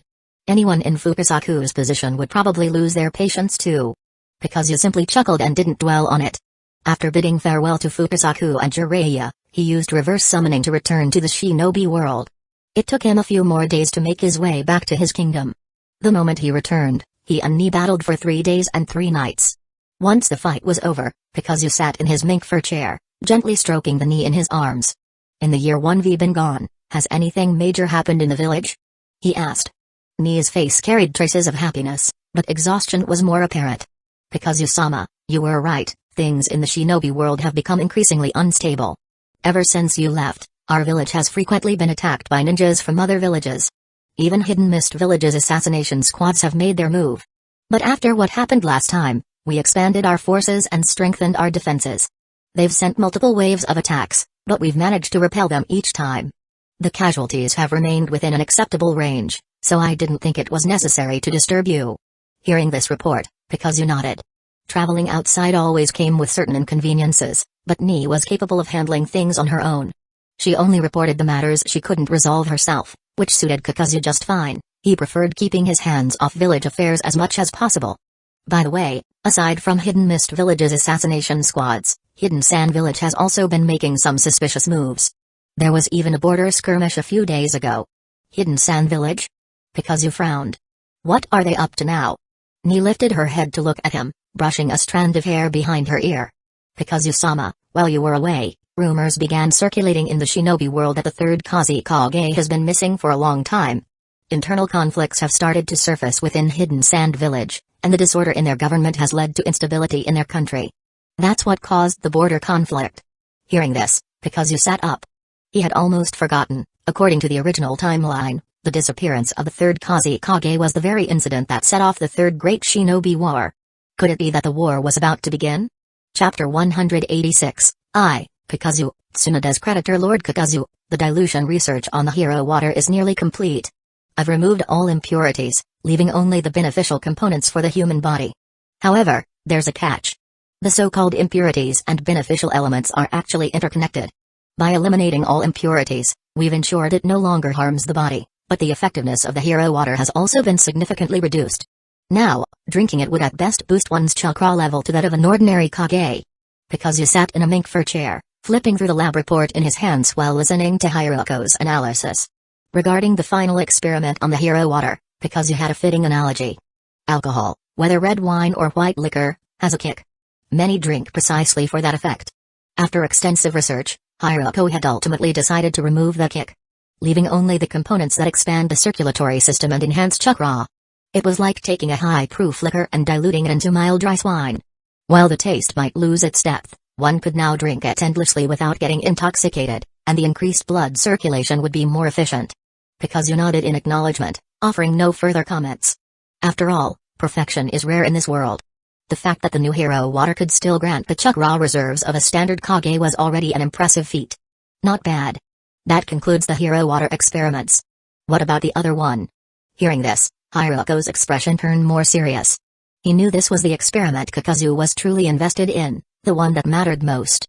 Lord Kakuzu, the purification of Hashirama cells is complete. As per your request, we've integrated the cells of an immortal body into the Hashirama cells. The two complement each other and are indeed compatible. All thanks to the sheer strength of Hashirama's genes. Both Hidan's so-called immortality and Hashirama cells were priceless materials for research. The fusion of these two could lead to unforeseen miracles. However, Hiroko had one concern. Lord Kakuzu, this is our first experiment of its kind. We have no prior samples for reference. I fear that. Kakuzu understood Hiroko's hesitation. He pondered for a moment before nodding decisively. It's fine. Proceed. If he counted it up, how many tailed beasts' chakra had he already absorbed into his body? Perhaps his physical resilience wasn't as monstrous as Madara Uchiha's at the start, but Kakuzu had been improving himself continuously. Moreover, considering the Great Toad Sage's prophecy and Madara's recent emergence, the shinobi world was bound for even greater upheavals in the future. Given that, he had every reason to take this gamble. Seeing Kakuzu's unwavering resolve, Hiroko no longer hesitated. He retrieved a vial of diluted serum and a prepared embryonic cell sample from the cryogenic storage. Inside Ridden Hot Water Village the streets were bustling with people, and the roads were packed with flowing traffic. A fair-skinned young man with long hair, clad in a traditional kimono, walked leisurely through the city. He was none other than one of the legendary three Sannin, or Orochimaru. At this moment, he lacked the eerie aura he would possess in later years. Instead, he appeared rather composed, even respectable. After all, He was still in his early 30s, and at this stage, he had once genuinely aspired to become Hokage. This time, he had crossed borders on an official mission assigned by the third Hokage. Orochimaru strolled past shops and winding alleyways before finally stopping at a deserted corner. His eyes subtly shifted to the side. "My friend, I have an official travel pass. I followed all the proper entry procedures. Moreover, Lord Kakuzu has always maintained friendly ties with Hidden Leaf Village. I have no reason to cause trouble." The person following him had been tailing him for quite some time. Even Orochimaru, known for his patience, was starting to get annoyed. He had done nothing suspicious, yet he was being shadowed like a common thief. Anyone would find that irritating. The moment he finished speaking, a voice from behind responded. "I know you entered through proper channels, but do you really think I'd let a foreign shinobi with such a powerful chakra presence roam freely here?" Hearing this, Orochimaru frowned slightly. "Then what do you propose? You could tell me your objective. Perhaps I can even assist you." A smirk tugged at Orochimaru's lips. To be fair, the man had a point. As one of the three Sannin, Orochimaru was a well-known figure throughout the shinobi world. It was only natural for others to be wary of his presence. But at the end of the day, they were both shinobi, both tasked with carrying out missions. Could he simply reveal his assignment to a stranger? From his perspective, this was unreasonable meddling. In that case, Orochimaru suddenly spun around, extending his arm backward. Hidden shadow snake hands. Hiss. Hiss. Hiss. Hiss. His pale white arm transformed into a swarm of venomous serpents, their fangs bared as they lunged toward the source of the voice behind him. At the same time, Orochimaru took a slight step back, deliberately controlling his attack's intensity. He hadn't come here to cause trouble. His plan was simple: restrain his pursuer and leave. It was a solid plan in theory. However, in the next instant, a silver-white figure flashed like an illusion, slipping effortlessly through his hidden shadow snake hands. Before he could react, the figure had already closed the distance, appearing right before him. Not good. Orochimaru's slit-like pupils constricted once again. He had underestimated his opponent's strength. Just as he was about to form a defensive hand seal, a cold sensation pressed against his neck. "This is..." Orochimaru did not panic. In fact, he sensed a familiar presence from his attacker. He glanced down at the short blade pressed against his throat. It was unmistakably White Fang. With that realization, the identity of his opponent was obvious. Tsukumo Hatake was no longer wearing Hidden Leaf Village's vest, nor did his arm bear the Hokage's half-sleeve. His attire was simple, and his expression remained composed. Compared to the past. "Hey hey." Orochimaru chuckled twice. The esteemed White Fang of Hidden Leaf Village has now become Kakuzu's personal swordsman? Orochimaru refrained from commenting on what had happened to Tsukumo in Hidden Leaf Village. After all, they were at least acquaintances, one could even say they had grown up together. So, he made a jest. However, the moment the words left his mouth, Orochimaru realized something was off. Tsukumo's face remained expressionless, as cold and detached as a true assassin. The chilling blade of White Fang pressed further against Orochimaru's neck, forcing him to take 2 steps back involuntarily. "Tsukumo, don't joke around. Do I look like I'm joking?" "You." Orochimaru wanted to say something else, but suddenly, he noticed something unusual about Tsukumo's chakra. "Your chakra seems to have grown even stronger. As expected of the Hokage's student, your perception is sharp." Orochimaru could only manage a bitter smile. The 3 disciples of the third Hokage had all made a name for themselves in the ninja world, but people tended to forget, Tsukumo had once been considered above the legendary Sannin. There was no need to compare on purpose. From the moment they enrolled in the academy, Jiraiya had been beaten senseless by Tsukumo on multiple occasions. By the same logic, Orochimaru himself had also never been a match for him during that time. Orochimaru sighed inwardly. He had long since noticed the weakness of the Hatake clan, their naturally low chakra reserves. He had hoped to exploit this flaw to defeat Tsukumo. However, judging from the current situation, that plan was no longer viable. If Tsukumo could now fight tailed beasts without collapsing from exhaustion, then Orochimaru would have to seek another way to improve his strength. "Looks like I'll have to advance my forbidden jutsu experiments ahead of schedule. Hopefully, everything will go smoothly." Naturally, Tsukumo had no idea what was going through Orochimaru's mind. He only knew that fighting against the Sannin was no longer an issue for him. "Orochimaru, now can you tell me why you're here?" "You have a point." Orochimaru closed his eyes and smiled slightly. Land of Dragons, gambling house. The gambling tables were packed with people from all walks of life, a testament to the casino's booming business. And these past few days, due to the arrival of a certain someone, the casino had been even livelier than usual. "Lady Tsunade, You've already lost so much. How about taking a break? A casino staff member, holding stacks of debt slips in his hands, beamed at her. No need. Tsunade, who was already deeply immersed in the game, waved her hand domineeringly, making a bold declaration. Hearing her words, the staff member's face lit up with joy. However, Lady Tsunade, you've already racked up a debt of 3 billion ryo. According to our casino's rules, we can't extend any more credit to you. Would you consider repaying at least some of your debt first? Then we can continue lending to you. What did you just say? Tsunade grabbed the staff member by the collar, making him drop the debt slips in fright. Lady Tsunade, please have mercy. The commotion instantly drew the attention of everyone around. Tsunade, realizing her outburst, finally sobered up a little.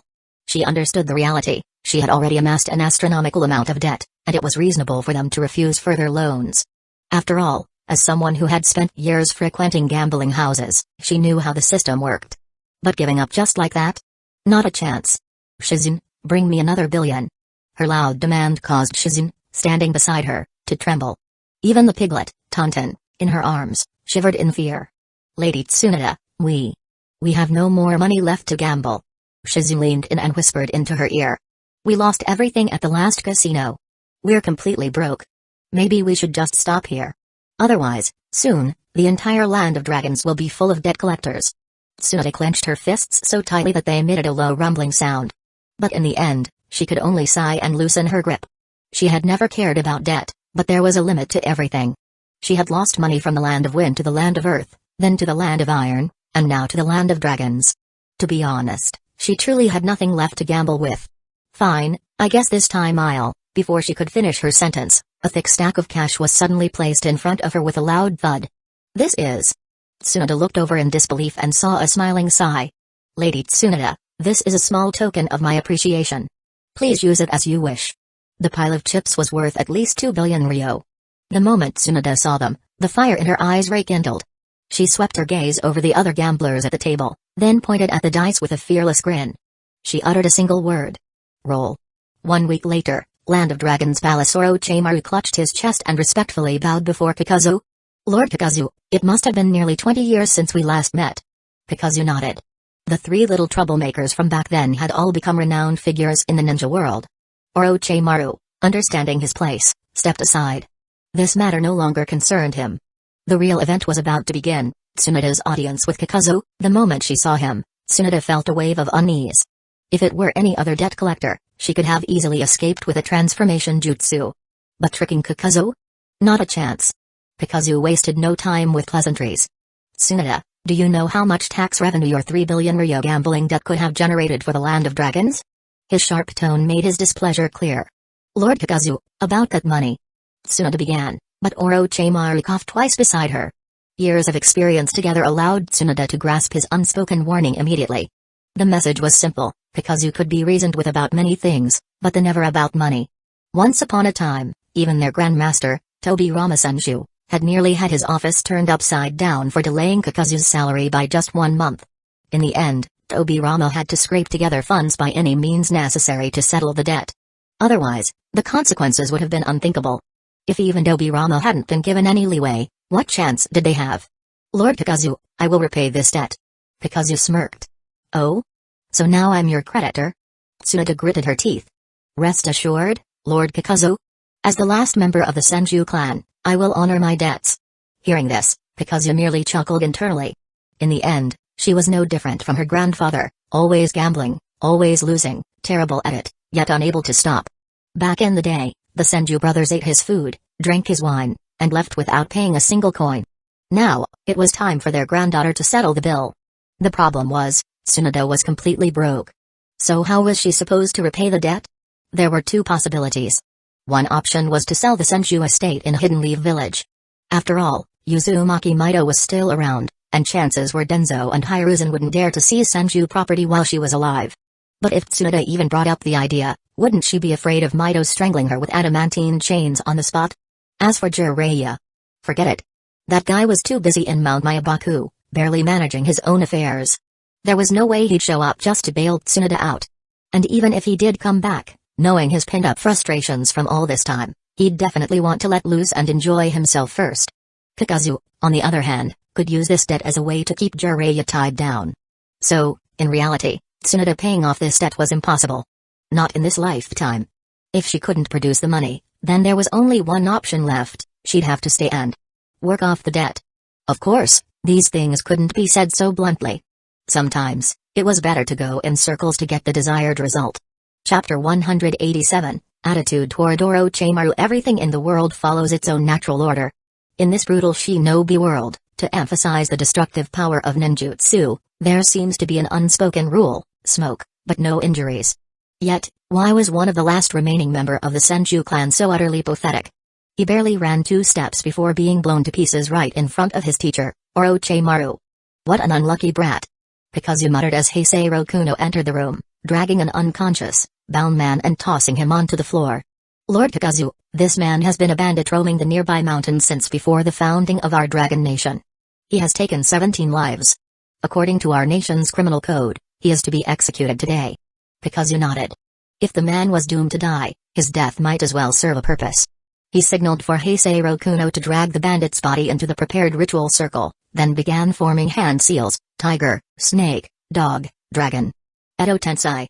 The ground opened like a gaping maw, slowly swallowing the bandit's body. As the bandit awoke from his unconscious state, his eyes widened in horror, bloodshot and filled with terror. He screamed and struggled, but it was futile. This was his atonement for the 17 lives he had taken. As his body was fully consumed, the white ash of the jutsu peeled away, revealing a boy no older than 10. Senju Nawaki. He opened his eyes, blinking in confusion as he took in his surroundings. But then his gaze locked onto 2 figures in the room. Time had passed, and their faces had changed, but their presence was unmistakable. Tsunade. His dark eyes trembled as he whispered the word, staring at Tsunade. Tears streamed down Tsunade's face as she rushed forward, pulling her brother into a tight embrace. This was the person she had yearned for day and night. Nawaki's death had shattered her spirit, leading her to abandon Hidden Leaf Village and drown herself in gambling and alcohol. Standing nearby, Orochimaru's expression flickered between disbelief and intrigue. A glimmer of genuine surprise and even delight flashed in his eyes. He stepped forward, gently running a hand through Nawaki's hair before quietly retreating to the side. This moment belonged to the siblings. Kakuzu, Orochimaru, Heisei Kuno, and the others silently left the room, giving them privacy. Lord Kakuzu, this must be the second Hokage's secret technique, Edo Tensei. What? Interested in studying it? At the mention of research, Orochimaru's expression shifted, a cryptic smile appearing on his lips. Lord Kakuzu, you flatter me. The essence of life is boundless. One can never truly finish exploring its mysteries. To most, Orochimaru's words would be difficult to decipher, but Kakuzu understood well enough. First, Orochimaru was implying that if Kakuzu could master Edo Tensei, then so could he. Second, Orochimaru's main interest still lay in immortality. Only by achieving eternal life could he slowly unravel the ultimate truth of the world. And lastly, he was conflicted. Not in the sense that he was lost about his future, but rather about a choice he needed to make. Having been influenced by Hiruzen Sarutobi since childhood, Orochimaru still harbored some lingering desire for the position of Hokage. Kakuzu couldn't help but admire Sarutobi's talent for brainwashing. He was truly a master at it. Even someone as intelligent and ruthless as Orochimaru had been ensnared, at least for a time. If there were a ranking for mind control, Kakuzu would rate Hiruzen as number 1. Even his teacher, Tobi Ramasenshu, would have to step aside. It wasn't until Hiruzen personally crushed Orochimaru's Hokage aspirations that Orochimaru finally abandoned his previous path and focused solely on his experiments. For now, however, Orochimaru was still wasting years chasing a dream that was never meant for him. In a way, it was a waste of time, but perhaps necessary. After all, without experiencing setbacks and pain, how could one truly find their path? The only thing Kakuzu needed to be wary of was Orochimaru's future transformation. Once he mastered immortality, his arrogance would skyrocket, and he would become one of the greatest threats to the shinobi world. Orochimaru's genius was limitless, but so was his ambition. The reason he ultimately redeemed himself? A bizarre fascination with watching Sasuke's journey. A ridiculous reason, but it only proved that Orochimaru's thought process was beyond conventional understanding. And people like that were always difficult to control. For now, it would be best to eliminate him while he was still manageable. Kakuzu's cold, eerie gaze lingered on Orochimaru, making the latter's eyelid twitch involuntarily. Lord Kakuzu, is something wrong? Kakuzu smiled faintly. No, I was just thinking that one day, you will surely become a dominant force in the shinobi world. Orochimaru forced a polite chuckle. Right now, he lacked immortality and was still vulnerable. Not only Kakuzu, but even someone like Kakashi Hatake could cut him down with a single strike. Only after he gained countless lives would he truly be free to do as he pleased. Kakuzu understood this feeling better than anyone. In many ways, he and Orochimaru were alike. Still, Kakuzu ultimately decided not to kill him. Why waste such a valuable resource?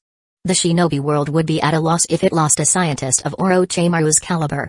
If he wanted to study immortality, so be it. Kakuzu wouldn't stop him. In fact, he had already prepared another path for him.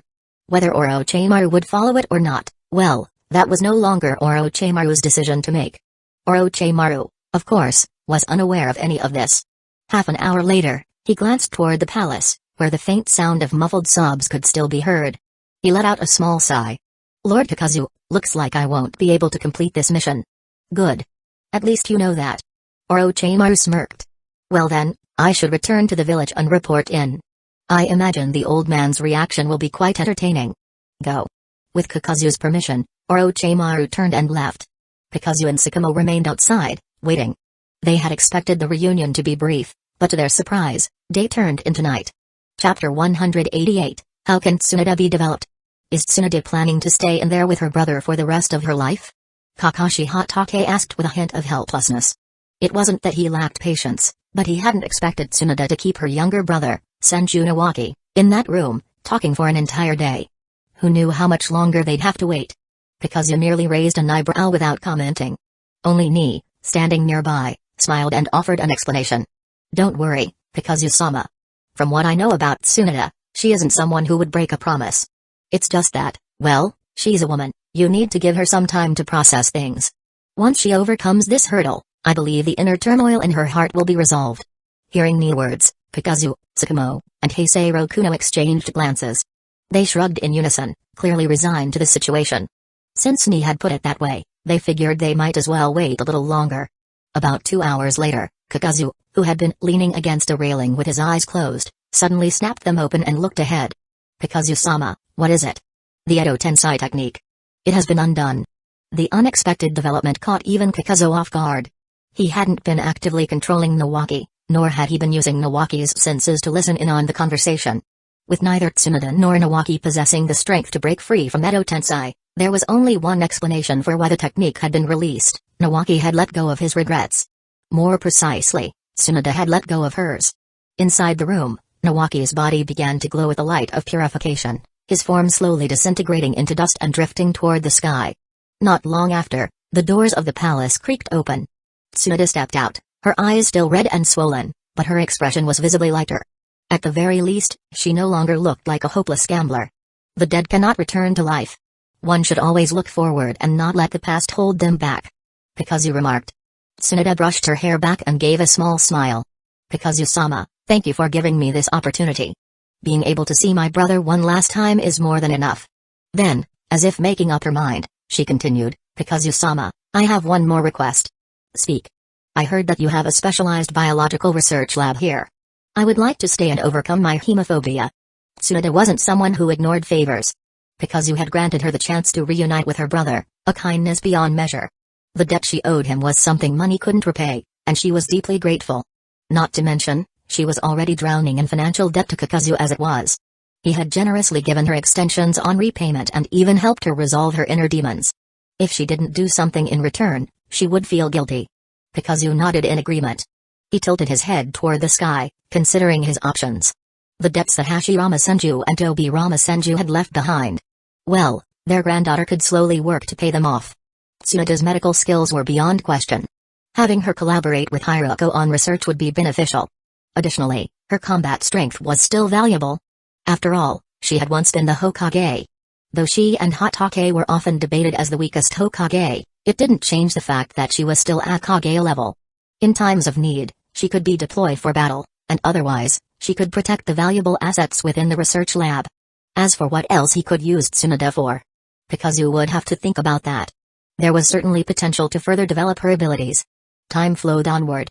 In the shinobi world, a decade had passed since the end of the Second Shinobi War. Now, the various villages were beginning to stir once more. Kakuzu frowned slightly at the timeline. Something was off. If the Third Shinobi War was truly about to erupt, then based on the original timeline, it should still be a few years away. However, he was keenly aware that certain things had already undergone significant changes. For instance, after the previous attack on Ridden Hotwater Village by Hidden Mist Village, the Mist Village had not relented. Instead, they continued sending assassins and engaging in harassing strikes against Ridden Hotwater Village. Kakuzu had no illusions about his history with the Mist Village. He had killed the first Mizukage, creating a deep-seated enmity between them. But he was certain that the one orchestrating the current vendetta against him wasn't the third Mizukage. The true mastermind hiding in the shadows was none other than Madara Uchiha. Their last encounter had already solidified them as enemies. Madara, for the sake of his version of peace, would never allow Kakuzu to stand in his way. It was only natural that his plans had shifted. However, Kakuzu had no way of knowing exactly what Madara was plotting. Even Black Zetsu hadn't shown himself in quite some time, which only further confirmed Kakuzu's suspicions. A conspiracy against him was already in motion. The advantage Kakuzu once held in knowing the original storyline was slipping away. Now, he had to be more vigilant than ever. If Hidden Mist Village wanted to play games, then Kakuzu would play along. For every assassin they sent, he would kill them. Let's see how many more troops they could afford to throw away. Just as he steeled himself for a prolonged confrontation, another issue arose. Report. Kakuzu-sama, we have intelligence from the front lines. Hidden Sand Village has mobilized at least 5,000 shinobi, and they are advancing rapidly toward the border. The report came from Heisei Kuno, who had just returned. At the same time, an official letter from Hidden Sand Village arrived in Kakuzu's hands. Opening the official document, Kakuzu's eyes scanned the contents written inside.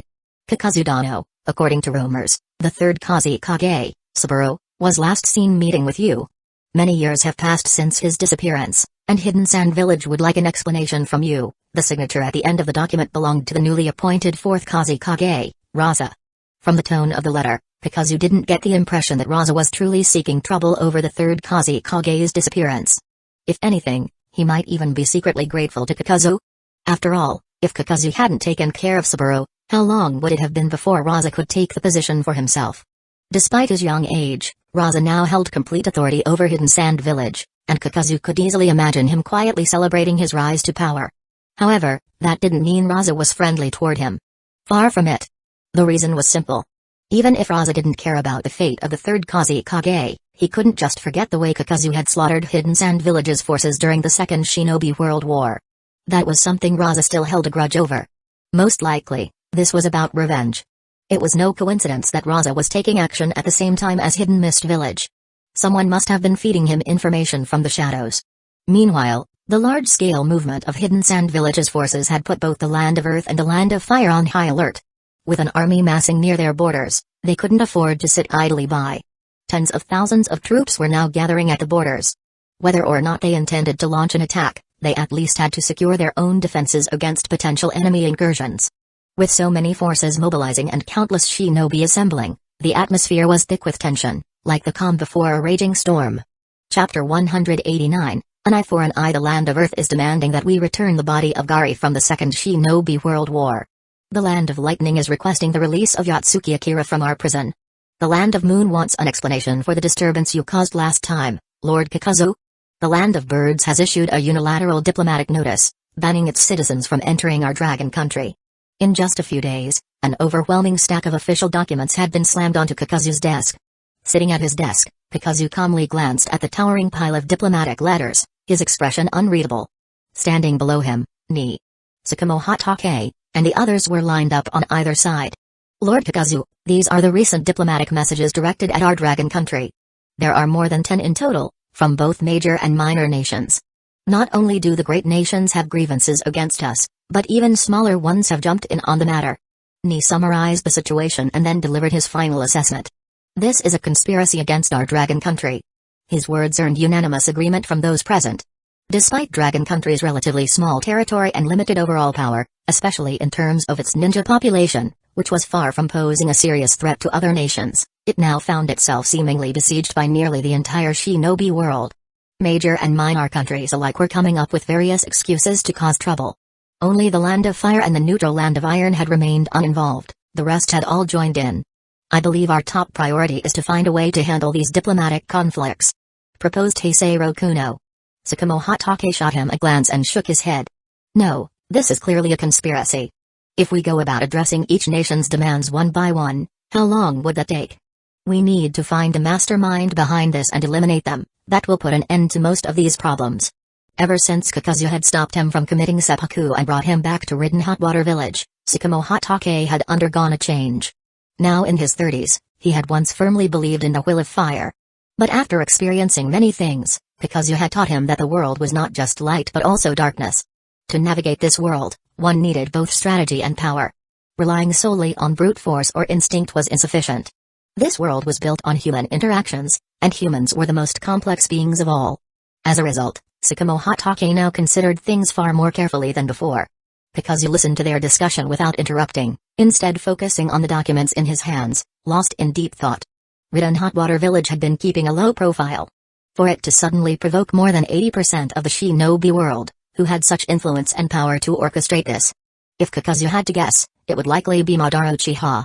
Madara had demonstrated his ability to manipulate the third Mizukage with his Sharingan. If he wanted to, he could probably control the leaders of other villages as well. But on second thought, that seemed unlikely. Madara's health had deteriorated significantly, and he wouldn't expose himself so easily. Controlling multiple Kage-level figures simultaneously would place an immense strain on his eyes, reducing the effectiveness of his Ganjutsu. If someone was orchestrating this behind the scenes, then it was likely Black Zetsu aiding Madara. Regardless, Madara's plan was working. As Heisei Rokuno and Tsukumo Hatake debated without reaching a conclusion, all eyes eventually turned to Kakuzu. Ultimately, the decision rested with him. Kakuzu tapped his fingers lightly against the desk. After a brief silence, he finally spoke. Since every nation is so eager to test us, let's respond to them one by one. A decade of peace has made too many people restless. It's time to remind them what Ridden Hot Water Village is capable of. His words sent a chill through the room. The message was clear, an eye for an eye. He had no intention of groveling before these nations to mend relations. If they thought Ridden Hot Water Village was an easy target, then he would make them regret it. Lord Kakuzu, should we start with Hidden Mist Village? Tsukumo Hatake, gripping his white fang short sword, took a step forward, battle spirit igniting in his gaze. While taking on a major village seemed reckless, Tsukumo was prepared to personally visit Hidden Mist Village and make them understand Ridden Hot Water Village's might. No. Kakuzu shook his head, rejecting the idea. After consuming the hero water, Tsukumo Hatake's chakra reserves had increased substantially. He could likely take down Hidden Mist Village's forces single-handedly. Even if they released their tailed beast, he would probably be able to handle it. Among Hidden Mist Village's forces, perhaps only one individual could match him in combat. But even so, Kakuzu wasn't about to let Tsukumo take the risk. He hadn't forgotten that Black Zetsu and Madara Uchiha were lurking in the shadows. You will manage all governmental affairs while I'm away. Tsukumo, you are Ridden Hot Water Village's strongest combatant. You don't need to act unless absolutely necessary, but ensure key locations like our research facilities remain protected. Rokuno, our village's mobile ninja force has been expanded to 500. You'll oversee their deployment. Prioritize village defense, and if you encounter an enemy too powerful to handle, retreat and alert Tsukumo and Ni. Our main priority is preserving our forces. Understood? As Kakuzu swiftly laid out his plans, his subordinates were momentarily stunned. Lord Kakuzu? Are you planning to go personally? Ni asked, concern evident in his voice. Kakuzu nodded and slowly rose from his seat. Who else could represent Ridden Hot Water Village's ultimate strength but him? Half a month later. The sky was a murky gray, and a light drizzle continuously fell upon the ground. Holding out a hand, one could feel the rain's force. It wasn't ordinary. The droplets carried an unusual weight, striking the skin with a strange sensation. But for those who had spent time here, it was something they eventually adapted to. After all, in this place, it never stopped raining. Within the land of rain stood a towering statue resembling an ancient deity, perched atop the highest spire in the country. The most striking feature of the statue was its long, grotesque tongue, protruding outward in an eerie and unsettling manner. Kakuzu stood at the tip of this tongue, gazing at the man before him, a middle-aged warrior with fierce, penetrating eyes. The man was none other than the one known as the demigod of the shinobi world, Hanzo of the Salamander. Chapter 190, Poisoning Senju Hashirama to Death. Salamander Hanzo's gaze toward Kakuzu was filled with utter fury. Kakuzu, I've heard the rumors about you, but I never expected to meet you in person here today. Speak, what business do you have in my land of rain? What do you think? Kakuzu replied indifferently. Hanzo's expression grew even darker. The entire shinobi world had turned against the land of dragons recently. News of this had spread so widely that even commoners were aware of it. As the ruler of the land of rain, how could he not know? Grudges have their rightful owners.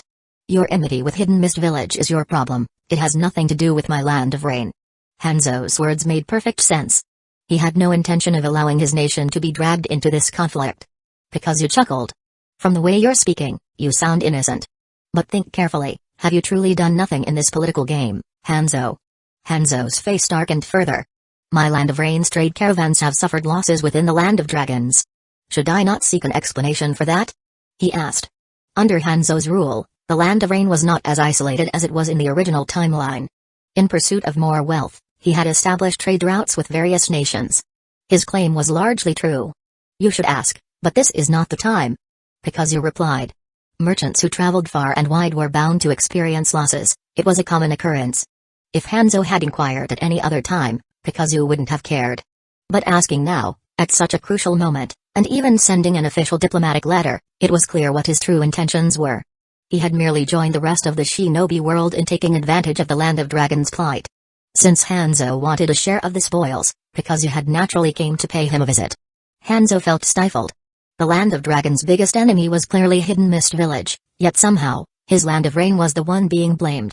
How was that fair? What if I told you that I am not the one targeting the Land of Dragons, that there's someone else behind all this? Kakuzu merely chuckled. There was no doubt that someone was pulling the strings behind the scenes. But if Hanzo had been foolish enough to go along with it and add fuel to the fire, he was still responsible. If the mastermind behind all this asked you to give up your position as leader of the Land of Rain, would you comply? Hanzo's expression turned ice cold. Salamander Hanzo was a man who valued talent, possessed a strong personality, and was committed to protecting his village. But there was one thing he would never tolerate, a threat to his power. Since you insist on being stubborn, I won't waste my breath. You dared to trespass into my Land of Rain, now be prepared to face punishment. Do you really think you'll survive once my mobile ninja units arrive? Despite being a small nation, the Land of Rain was not weak. It had long survived between the great powers of the Land of Fire, Land of Wind, and Land of Earth. Based on its military strength, its mobile forces numbered at least 2,000 shinobi. For most people, that was an overwhelming force. But to Kakuzu? It was nothing. He raised a single finger and pointed at Hanzo. Before they arrive, can you survive? Such arrogance. Perhaps the passage of time has made you forget the Second Great Shinobi War. Hanzo declared, forming hand seals. Summoning jutsu. A burst of white smoke erupted, revealing a massive salamander. Its upper body was deep purple, while its lower half was pure white. Its head was covered in countless warty bumps, each containing a lethal toxin. Every breath it exhaled was laced with a deadly mist. Hanzo quickly performed another seal, body flicker jutsu. This was a basic technique, but its effectiveness varied depending on the user. Take Shizui of the body flicker, for instance, his mastery of the jutsu was unmatched, earning him his moniker. Similarly, Hanzo's usage of the body flicker jutsu was formidable. He didn't just teleport himself, his salamander moved with him. In an instant, they appeared behind Kakuzu. Die. With a single command, the salamander lashed out, its massive tail crashing down. A deafening explosion echoed through the iron tower. Dust and debris filled the air, and the spot where Kakuzu had stood was now a pile of rubble. Hanzo, standing atop his summon, raised his head and scanned the area. It was a shame he had missed, but he wasn't surprised. If taking down Kakuzu were that easy, it would have been unexpected. He lifted a finger and pointed at Kakuzu. You're already dead. The statement was cryptic, almost theatrical. But Kakuzu knew better. Hanzo wasn't speaking in vain. His sharp gaze swept around him, noticing that the dust clouds from the impact had been mixed with a subtle, almost imperceptible toxin. Merely breathing it in would be fatal. Impressive. Back in the day, even those three brats from Hidden Leaf Village feared your poison and avoided fighting you up close, didn't they? Kakuzu was, of course, referring to the Sannin. Hanzo's entire body was laced with poison. A normal person would perish from inhaling even the smallest amount. At that time, Jiraiya had yet to master Sage Mode, and Orochimaru hadn't developed his immortality techniques. In this situation, the three of them could only manage a stalemate against Hanzo. But honestly, I don't think you're all that impressive. Hearing Kakuzu's slightly contemptuous remark, Hanzo's brows furrowed slightly.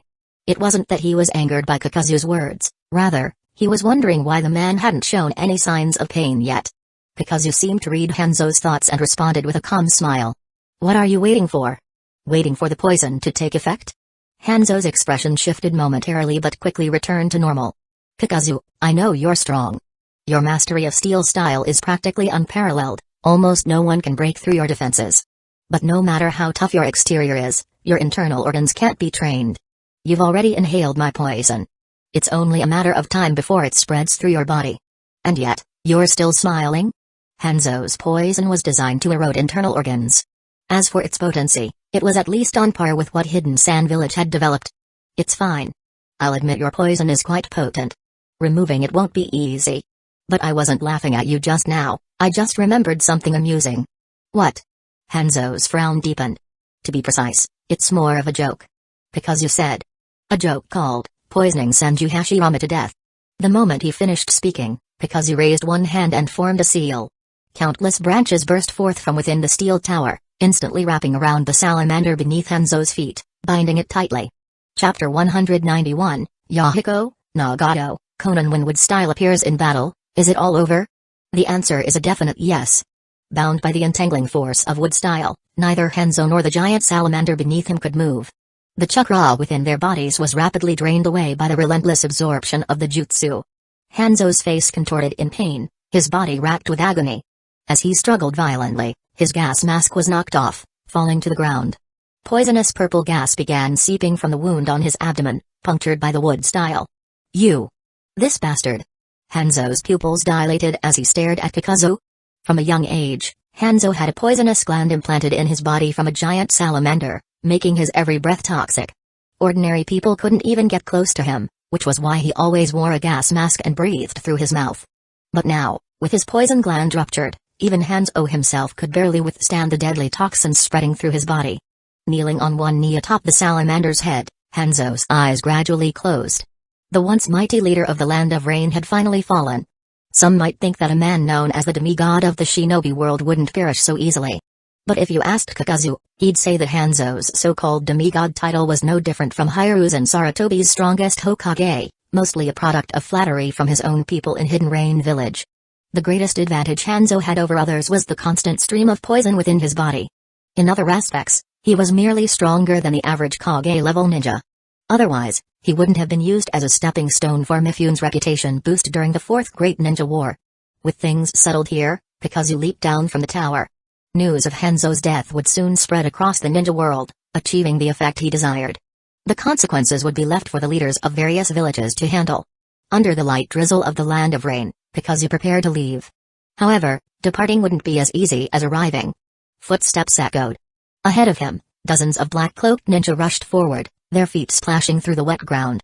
Kakuzu barely spared them a glance. Eliminating them wouldn't take more than a minute, but before he could act, the leading figure among them suddenly raised a hand, signaling the others to halt.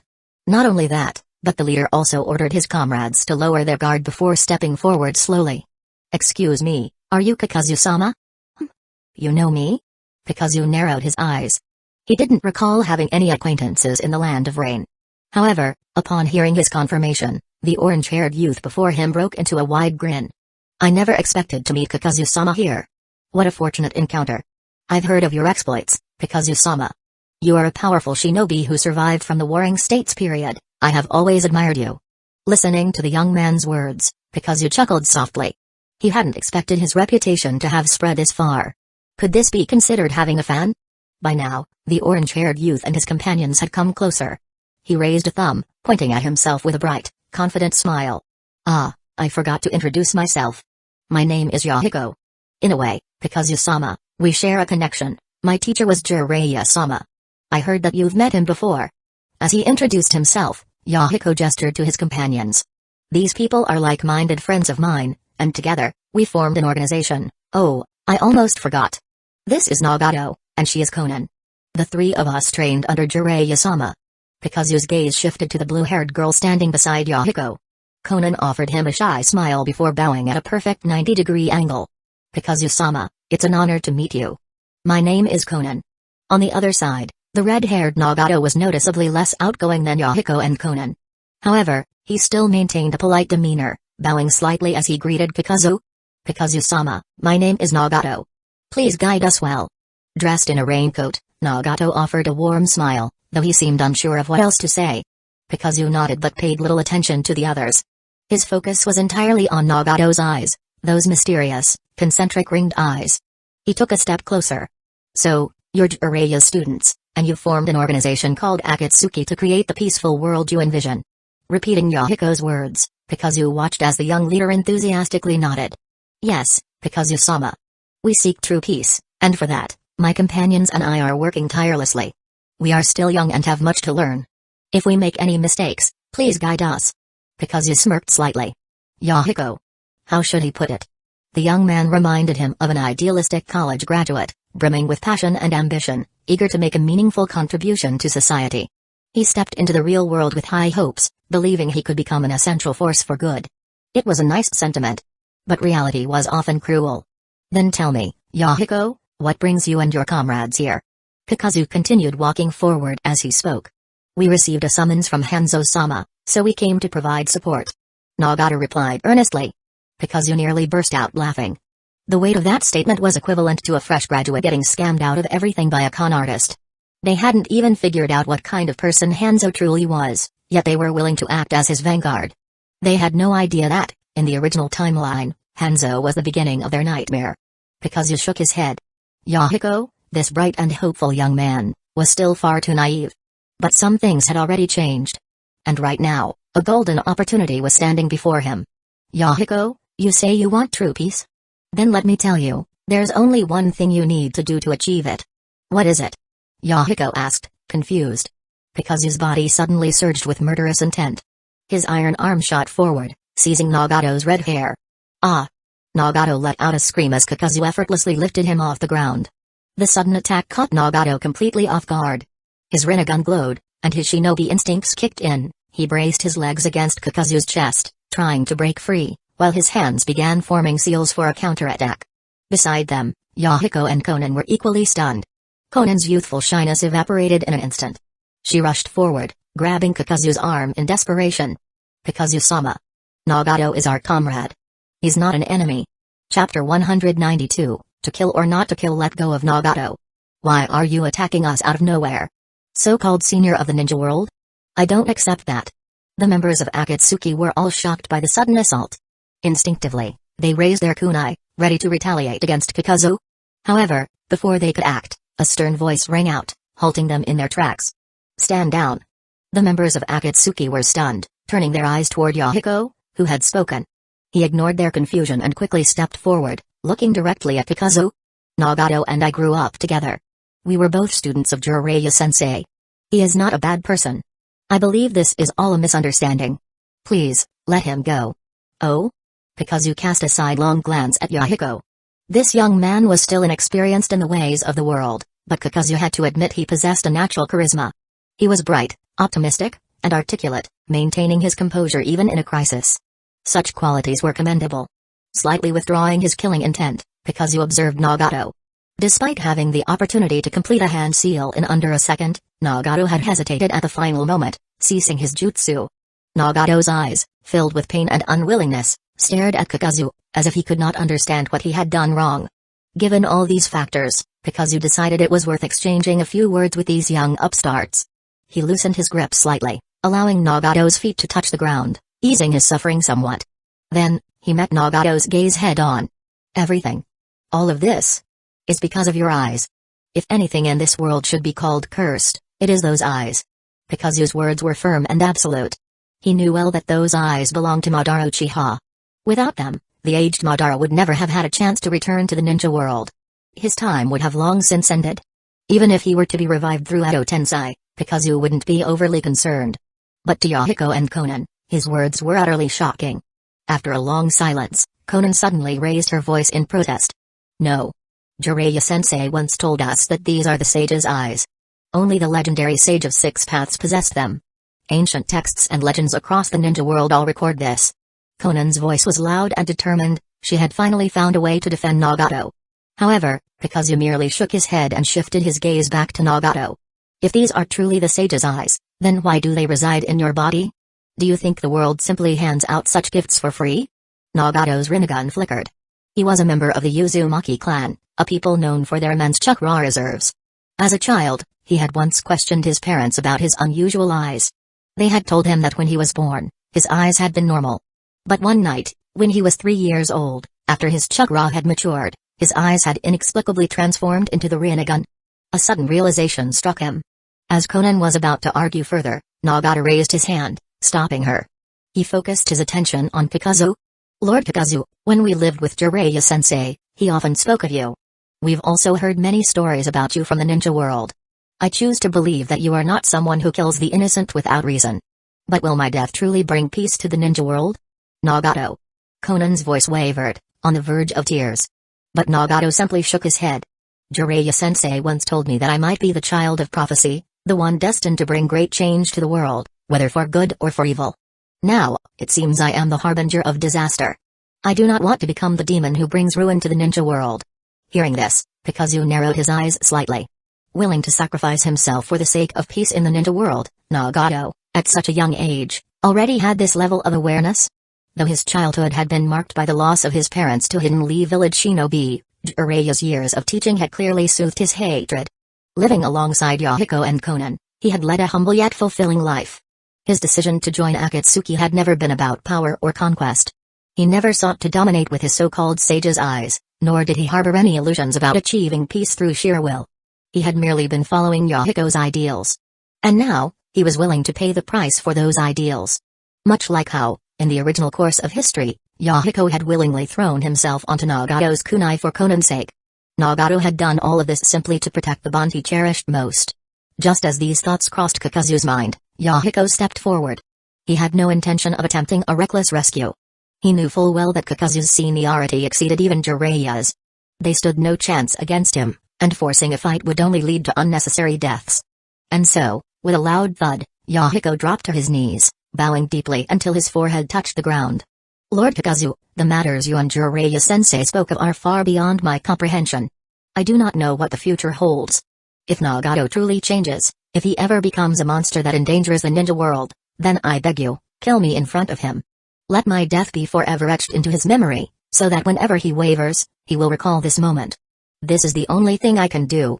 Please, grant me this request. His words stunned everyone present. Conan burst into tears, clutching at Yahiko, pleading with him to stop. But Yahiko remained firm. He raised his head, looking at Kakuzu with unwavering determination. Then, he turned to Nagato, whose entire body was trembling. Nagato, remember, no matter what happens in the future, use the unity and love I taught you to change this world. No matter how hard it gets, I will always be watching over you. From another world. Yahiko. Don't do this. Nagato's voice broke. Kakuzu watched the scene unfold, and for the first time in a long while, he felt something stir within him. A lifetime of bloodshed had numbed him to the meaning of life and death. People chased after power, wealth, influence, and companionship. But few were like Yahiko, willing to lay down everything for their comrades. Perhaps this was the true power of bonds. The friendship between Yahiko, Nagato, and Conan might even be purer than that of Naruto and Sasuke.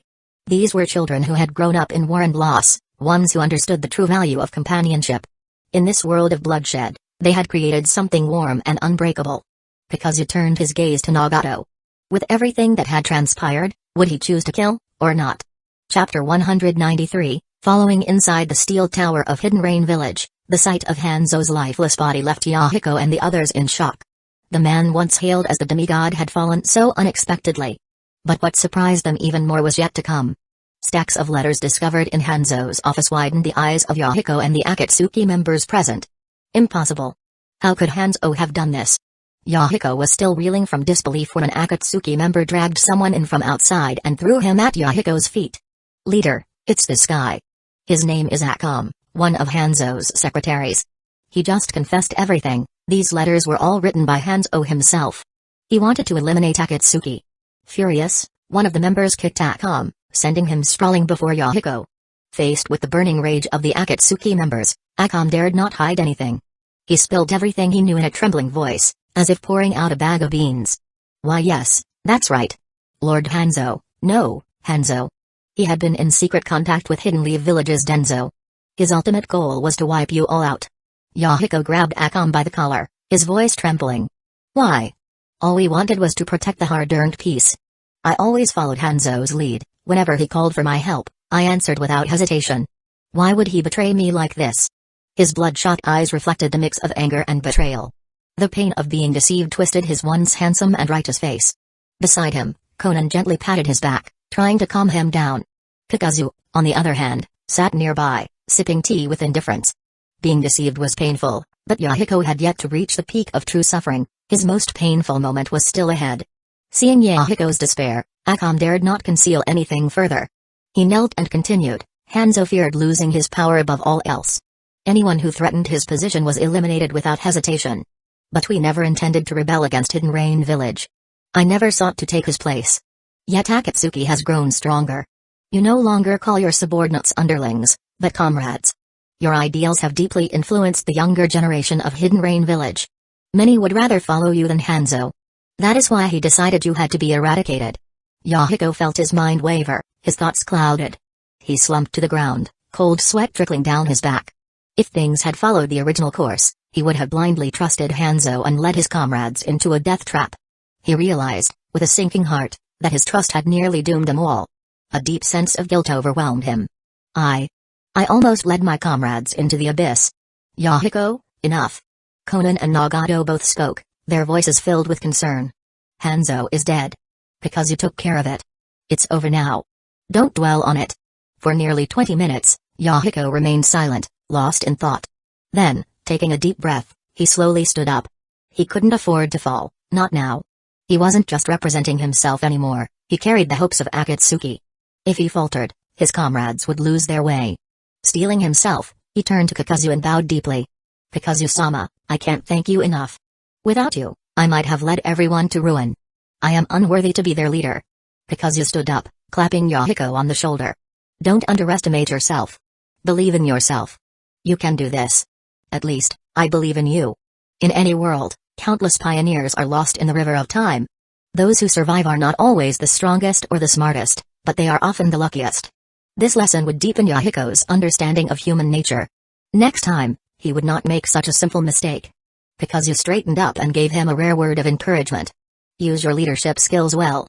Lead Hidden Rain Village with unity and love. Yahiko was taken aback. Kakuzu-sama, is that really appropriate? Hidden Rain Village still had a daimyo. Was it truly right for a village leader to take charge without the daimyo's approval? Kakuzu smirked. If I say it's appropriate, then it is. News from Hidden Rain Village soon shook the entire shinobi world. Hanzo the salamander had been eliminated by Kakuzu, and with his backing, Yahiko had risen as the new leader of Hidden Rain Village. For the 5 great nations, this was nothing more than another political shift in a minor country. Small nations were prone to instability, and such power struggles were routine. But for the smaller nations, it was a seismic event.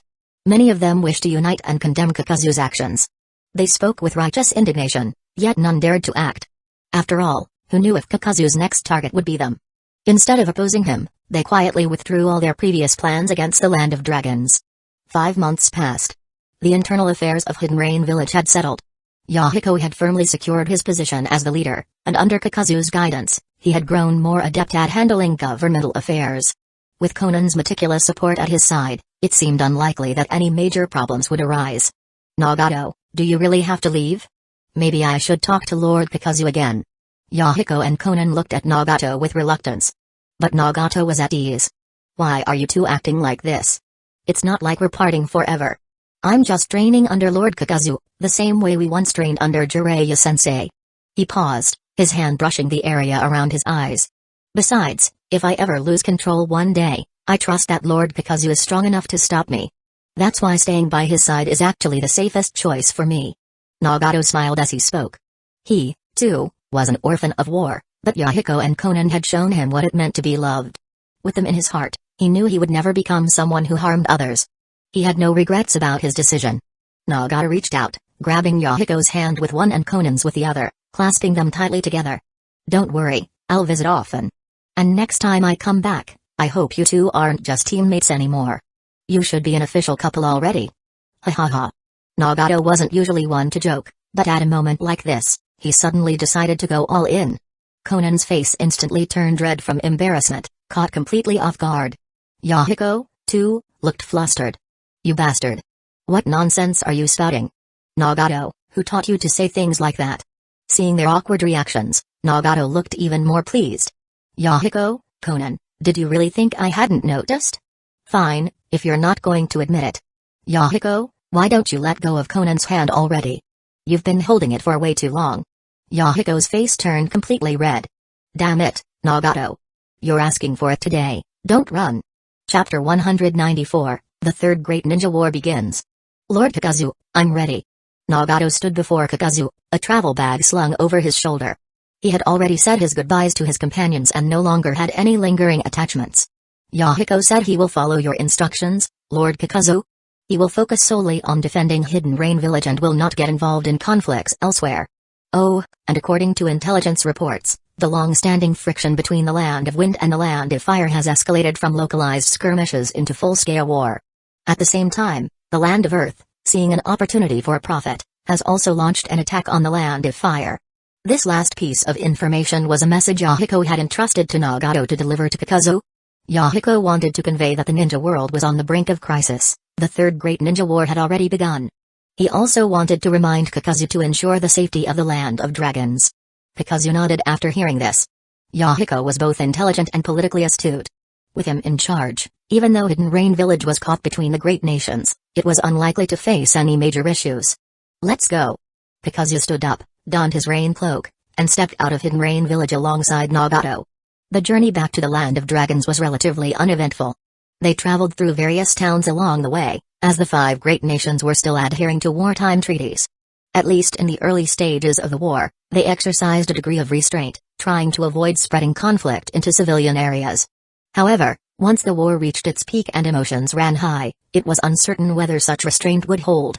Throughout the journey, both Kakuzu and Nagato remained mostly silent. Although Nagato had chosen to follow Kakuzu willingly, it was clear that having never left Hidden Rain Village, never even having been apart from Yahiko and Conan, he was nervous. His breathing was deliberately controlled, as if trying to steady himself. Eventually, he could no longer hold back and posed his first question to Kakuzu. Lord Kakuzu, if my eyes are destined to bring disaster upon the future of the ninja world, would it be possible to destroy them now? That way, I would never have the chance to bring harm to the world. Kakuzu stopped in his tracks and gave Nagato a deep, meaningful look. He had anticipated that the boy would feel uneasy, but he hadn't expected his first words to be this.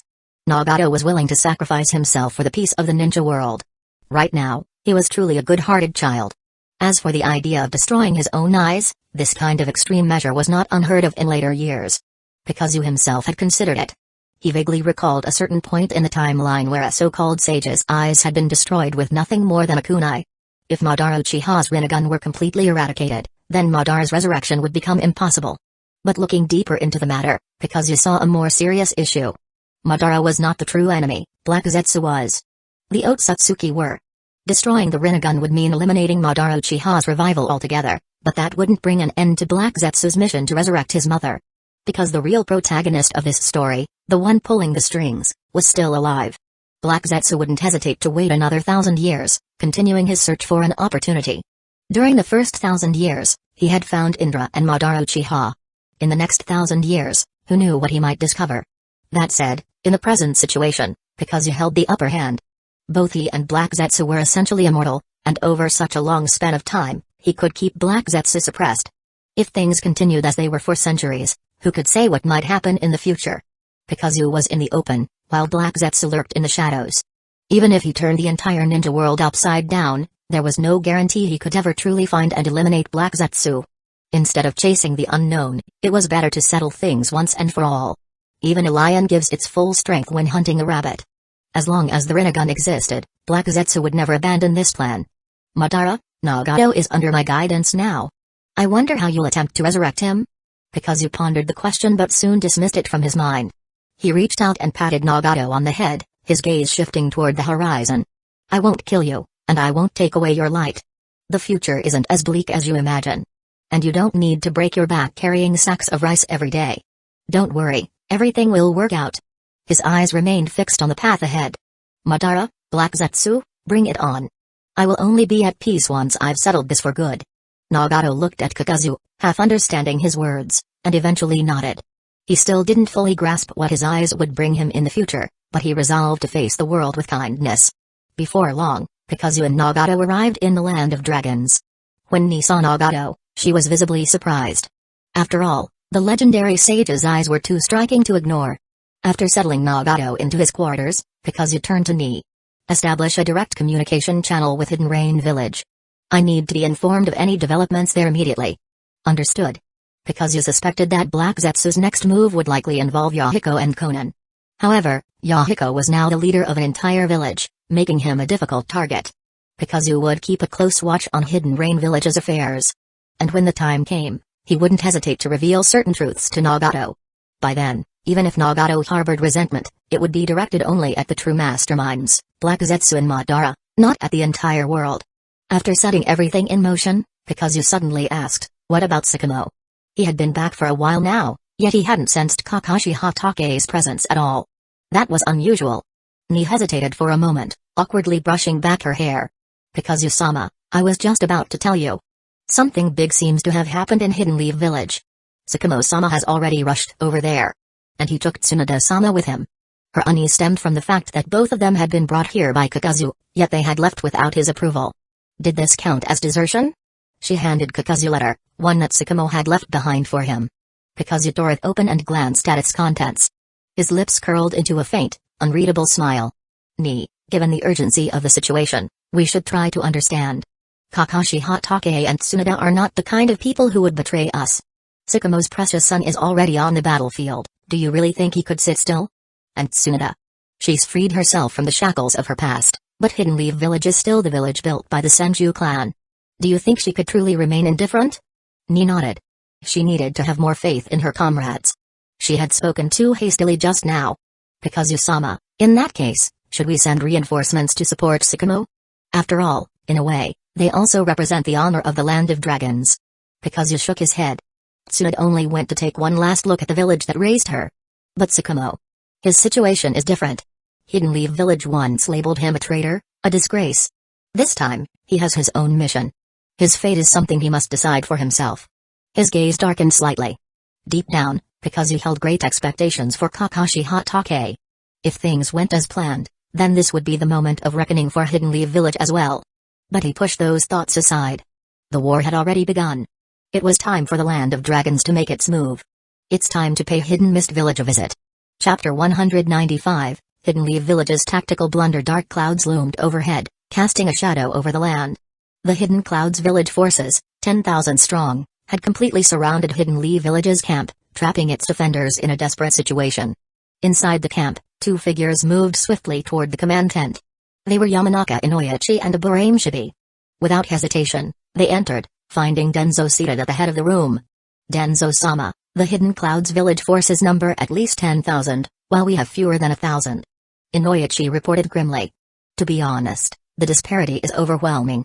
I request permission to send a distress call to headquarters. Given the current situation, Hidden Clouds Village has the advantage, but they haven't launched an immediate assault.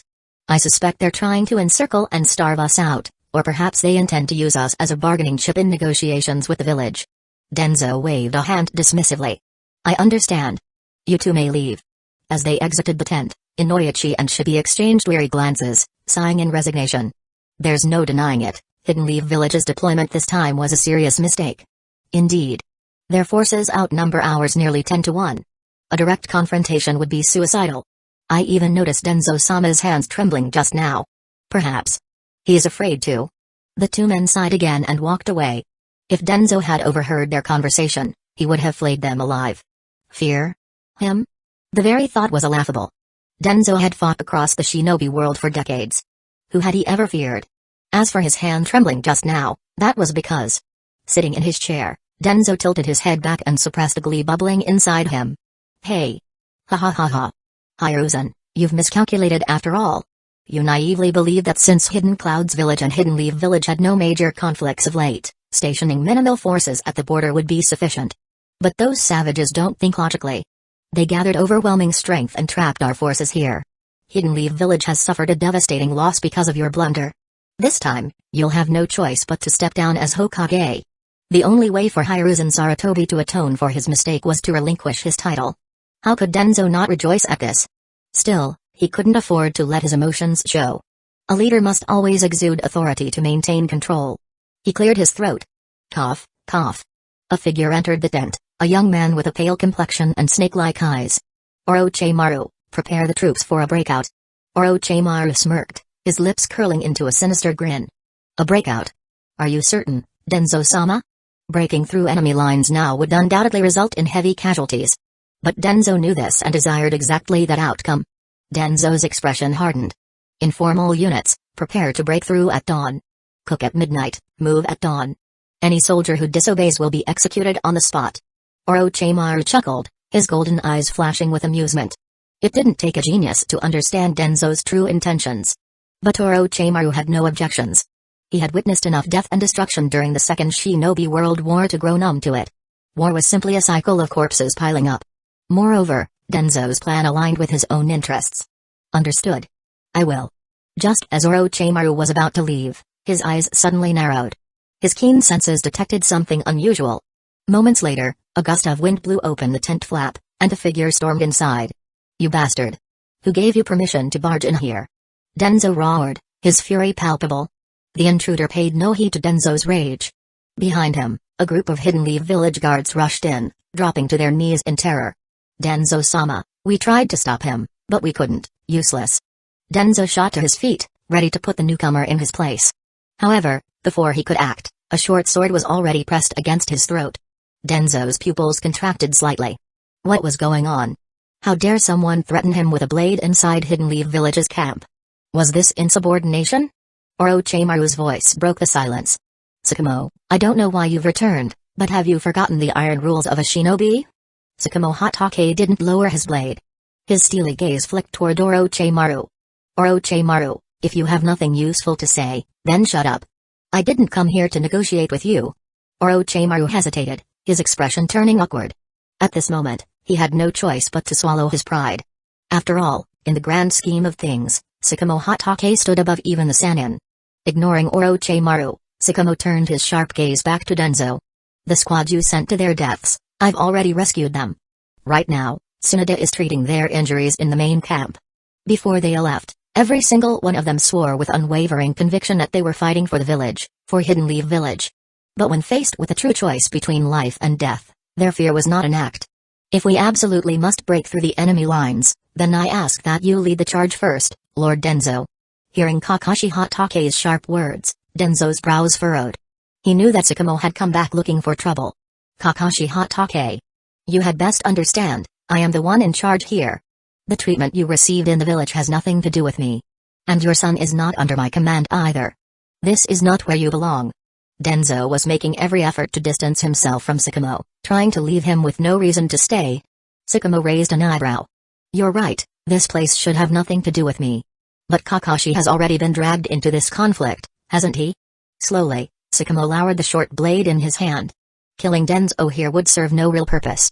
But since he had come today, he was determined to reclaim something. With a calm motion, he sheathed his blade on his back and turned to leave the command tent. The moment he stepped outside, he found himself surrounded. However, the assembled shinobi were not gripping their weapons, poised for attack. Instead, many of them looked at him with expressions filled with something else entirely, something unspoken. One man, his left arm wrapped in bandages and his right leaning on a crutch, hobbled towards Sakamo. Tears welled in his eyes as he looked up at him. Sakamo. Thank you. Chapter 196, Carrying Rice in Hidden Mist Village. This very ninja, who once condemned Kakashi Hatake for prioritizing his comrades over the mission, now found himself facing a life-or-death situation. His limbs had been severed by Hidden Cloud's village as shinobi, and true death loomed before him. Yet, it was Kakashi Hatake who saved him. At this moment, his emotions were complex and conflicted. Perhaps the people of Hidden Leaf Village still debated whether Sakamo should have chosen the mission or his comrades. However, those engaged in such discussions had seemingly forgotten one thing: Kakashi Hatake was a hero of Hidden Leaf Village. The merits he had earned for the village were beyond the judgment of those who merely enjoyed the peace he fought for. Yet, Sakamo himself said nothing. He simply nodded and walked out of the crowd. The full-scale war between the Land of Wind and the Land of Fire had begun. Sensing an opportunity, the Land of Earth also launched an invasion from the northwest. However, they did not deploy their full forces. From Inoki's perspective, it was a calculated move. He sought maximum benefit but was unwilling to commit too much without a clear picture of the battlefield. On the other hand, Hidden Cloud's village was going all in. They had redeployed a large number of their border defense shinobi, intent on delivering a decisive blow to Hidden Leaf Village. As for Hidden Mist Village, their stance against Hidden Leaf Village was quite hostile as well. However, given their internal struggles, they could do little more than send assassination squads to harass Hidden Leaf Village from the shadows. Mist swirled over the landscape, Mountains stretched endlessly, and the water beneath rippled with ceaseless disturbances. Ugh. Ugh. Damn it. How is he this strong? The gap in power is overwhelming. The bodies of numerous hidden mist village shinobi littered the ground, their groans of pain echoing across the water. Nagato, walking atop the water, stepped onto a stone pillar at the shore. Kakuzu-sama, as per your request, the task is complete. Kakuzu's cold, calculating gaze swept over the defeated hidden mist village shinobi. So this is your so-called belief? 50 elite shinobi, essentially an assassination squad, were now incapacitated. Yet, despite possessing the Rinnegan, Nagato had deliberately chosen to spare them all, injuring rather than killing. Nagato nodded. In truth, killing someone was far easier than rendering them severely injured while ensuring their survival. However, he was willing to go to great lengths to uphold his principles, to always retain a sense of compassion in his heart. He would follow the ideals Yahiko had taught him, striving for true peace in this world. Very well. In that case, let's go. Kakuzu said, leaping from the pillar and motioning for Nagato to follow. Together, they disappeared into the dense forest, vanishing within the lingering mist. Kakuzu-senpai, there's something I don't understand. Speak. Hidden Mist Village isn't part of the Land of Dragons territory, so why did you insist on coming here? Nagato voiced his doubts. It was also a reason why he had refrained from slaughtering the Hidden Mist Village shinobi outright. Kakuzu halted and glanced at Nagato before responding, if you were me, think carefully, what reason would I have to invade Hidden Mist Village? Nagato pondered over the question for a moment. Hidden Mist Village repeatedly sent assassination squads to harass the Land of Dragons. Kakuzu-sama, your actions were for the sake of the village. Kakuzu stopped walking again. You're correct. That is one reason. Nagato frowned slightly. Kakuzu-sama, forgive me for my ignorance, but could you explain further? Rather than showing impatience, Kakuzu raised a single finger. The phrase for the village is something not just you, but all 5 great shinobi villages frequently tell their ninja. On the surface, it seems like a just cause, after all, it means protecting one's home. But if we trace this back to the Warring States period, this phrase simply meant for the clan. Whether for the clan or the village, countless people have shed blood and fought to the death because of these words, fueling a cycle of hatred passed down through generations. Do you understand what I mean? Hidden Leaf Village shinobi fight for Hidden Leaf Village. Hidden Mist Village shinobi fight for Hidden Mist Village. Every village upholds the same ideology, perpetuating the cycle. As the logic sank in, Nagato suddenly grasped the bigger picture. Most shinobi took pride in fighting for their village, never realizing that this was the very root of war itself. Nagato furrowed his brows, stroking his chin as he contemplated. If that's the case, then mutual understanding between people is nearly impossible. War only leads to bloodshed and suffering, which, in turn, breeds greater pain. If people could experience that pain beforehand, would they change? Only through pain can people reflect, only pain can make them consider their choices before they act. Only pain. Stop. Stop. Stop right there. Before Nagato could finish, Kakuzu raised a hand to interrupt. If he allowed Nagato to continue, the next thing he'd say would probably be something about how much rice one person could carry up a flight of stairs. Instead, Kakuzu decided to give Nagato the direct answer. This very question had already been debated long ago, in his discussions with Tobi Ramasenju. The shinobi world had been in turmoil for so long, hatred fueling hatred, vengeance breeding vengeance. Expecting people to suddenly abandon their grudges was an impossible dream. To resolve personal grudges and reunite the shinobi world, a catalyst was needed. And that catalyst would be a powerful external enemy. In the original timeline, that catalyst was set to arrive in less than 20 years. Unfortunately, that fool Naruto ended up squandering the opportunity. Just like the god of shinobi, while he was alive, peace held firm, but the moment he died, the shinobi world plunged into chaos. Perhaps that Sharingan-wielding second brat truly saw through everything. But, hey! Kakuzu-sama, what are you talking about? Who's the second brat? It's nothing. For now, you can continue contemplating your grand vision of peace. Or perhaps take this time to further develop your Rinnegan's abilities. After all, you have yet to reach your true limits. Kakuzu was deeply curious about Nagato's potential. The pain that carried the Akatsuki's banner was far from representing Nagato's full power.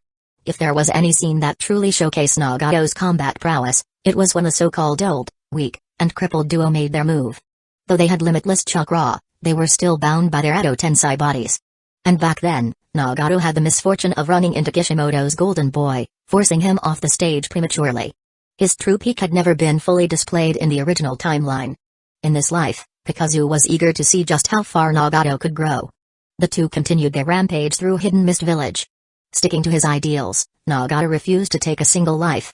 Kakuzu did not interfere. After all, his goal was merely to shatter Hidden Mist Village's morale. At first, the shinobi of Hidden Mist Village were confused, but as they realized that Kakuzu and Nagato never actually killed anyone, their understanding shifted. This wasn't mercy. Kakuzu was mocking them, humiliating them, treating them as if they were beneath him. The realization filled the shinobi of Hidden Mist Village with rage. Someone had to step up and put an end to this disgrace. Chapter 197, The Honest Man appears. Kakuzu, you are not of Hidden Mist Village, yet you act with impunity here, slaughtering as you please. We are outraged beyond measure. I challenge you to a hunt at Crescent Lake, where we shall stake the honor of our village in battle, Biwajazo. Holding the challenge letter in his hand, Kakuzu found it rather amusing. He and Nagato had been here for months now, never once pausing in their campaign of destruction. The Mizukage, Mufu, likely understood that Kakuzu had come for him, which was why he had yet to show himself. Or perhaps the one controlling him from the shadows had forbidden it. Either way, once this battle concluded, the reign of the third Mizukage would likely be over. While the true powers remained in hiding, their subordinates were eager for action. Biwajazo, a bold young man. Kakuzu accepted the challenge. A few days later, he arrived at Crescent Lake with Nagato in tow. The lake was vast, shrouded in thick mist. The sheer volume of water and natural fog made it an ideal battleground for Hidden Mist Village's shinobi. Jazo had chosen his ground wisely. An hour passed. Then another. Kakuzu furrowed his brows. Is this some kind of joke? Was this upstart treating the challenge like a child's game? Annoyed, Kakuzu considered razing Hidden Mist Village to the ground. Nagato could only offer an awkward smile. Kakuzu-sama, perhaps we should move forward. There may have been a delay, after all, Hidden Mist Village is also at war with Hidden Leaf Village right now. Kakuzu said nothing, merely stepping forward. He and Nagato walked across the water of Crescent Lake, reaching the opposite shore. They continued into the nearby forest when Nagato suddenly tensed. I smell blood. His Rinnegan scanned the surroundings, searching for hidden enemies. Kakuzu merely crossed his arms, observing in silence. For months now, Nagato had been the one to fight, reducing Hidden Mist Village's forces to a pitiful state. Given how difficult Kakuzu was to deal with, it made sense that the village's shinobi would attempt an ambush. But wasn't this a little dishonest? The letter had promised a one-on-one duel, yet here they were, resorting to trickery.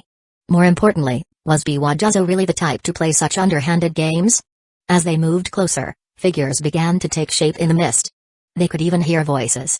A wet squelch echoed through the air. A katana was slowly withdrawn from Biwajazo's body. The executioner standing before him had a shark-like face, gills along his cheeks, and an eerie presence. Hoshigaki Kisame. Why? Why betray the village? Jazo asked, his life ebbing away. He had his grievances with Hidden Mist Village. He had even considered defecting. But he hadn't acted on it. He was still one of the 7 ninja swordsmen of the mist. Yet here was Kisame, striking him down and claiming the executioner's blade as his own. Hey hey hey. Kisame let out his signature chuckle. To play both protector and executioner, to shift between roles endlessly, this world of shinobi is nothing but hypocrisy. This is my farewell to the village.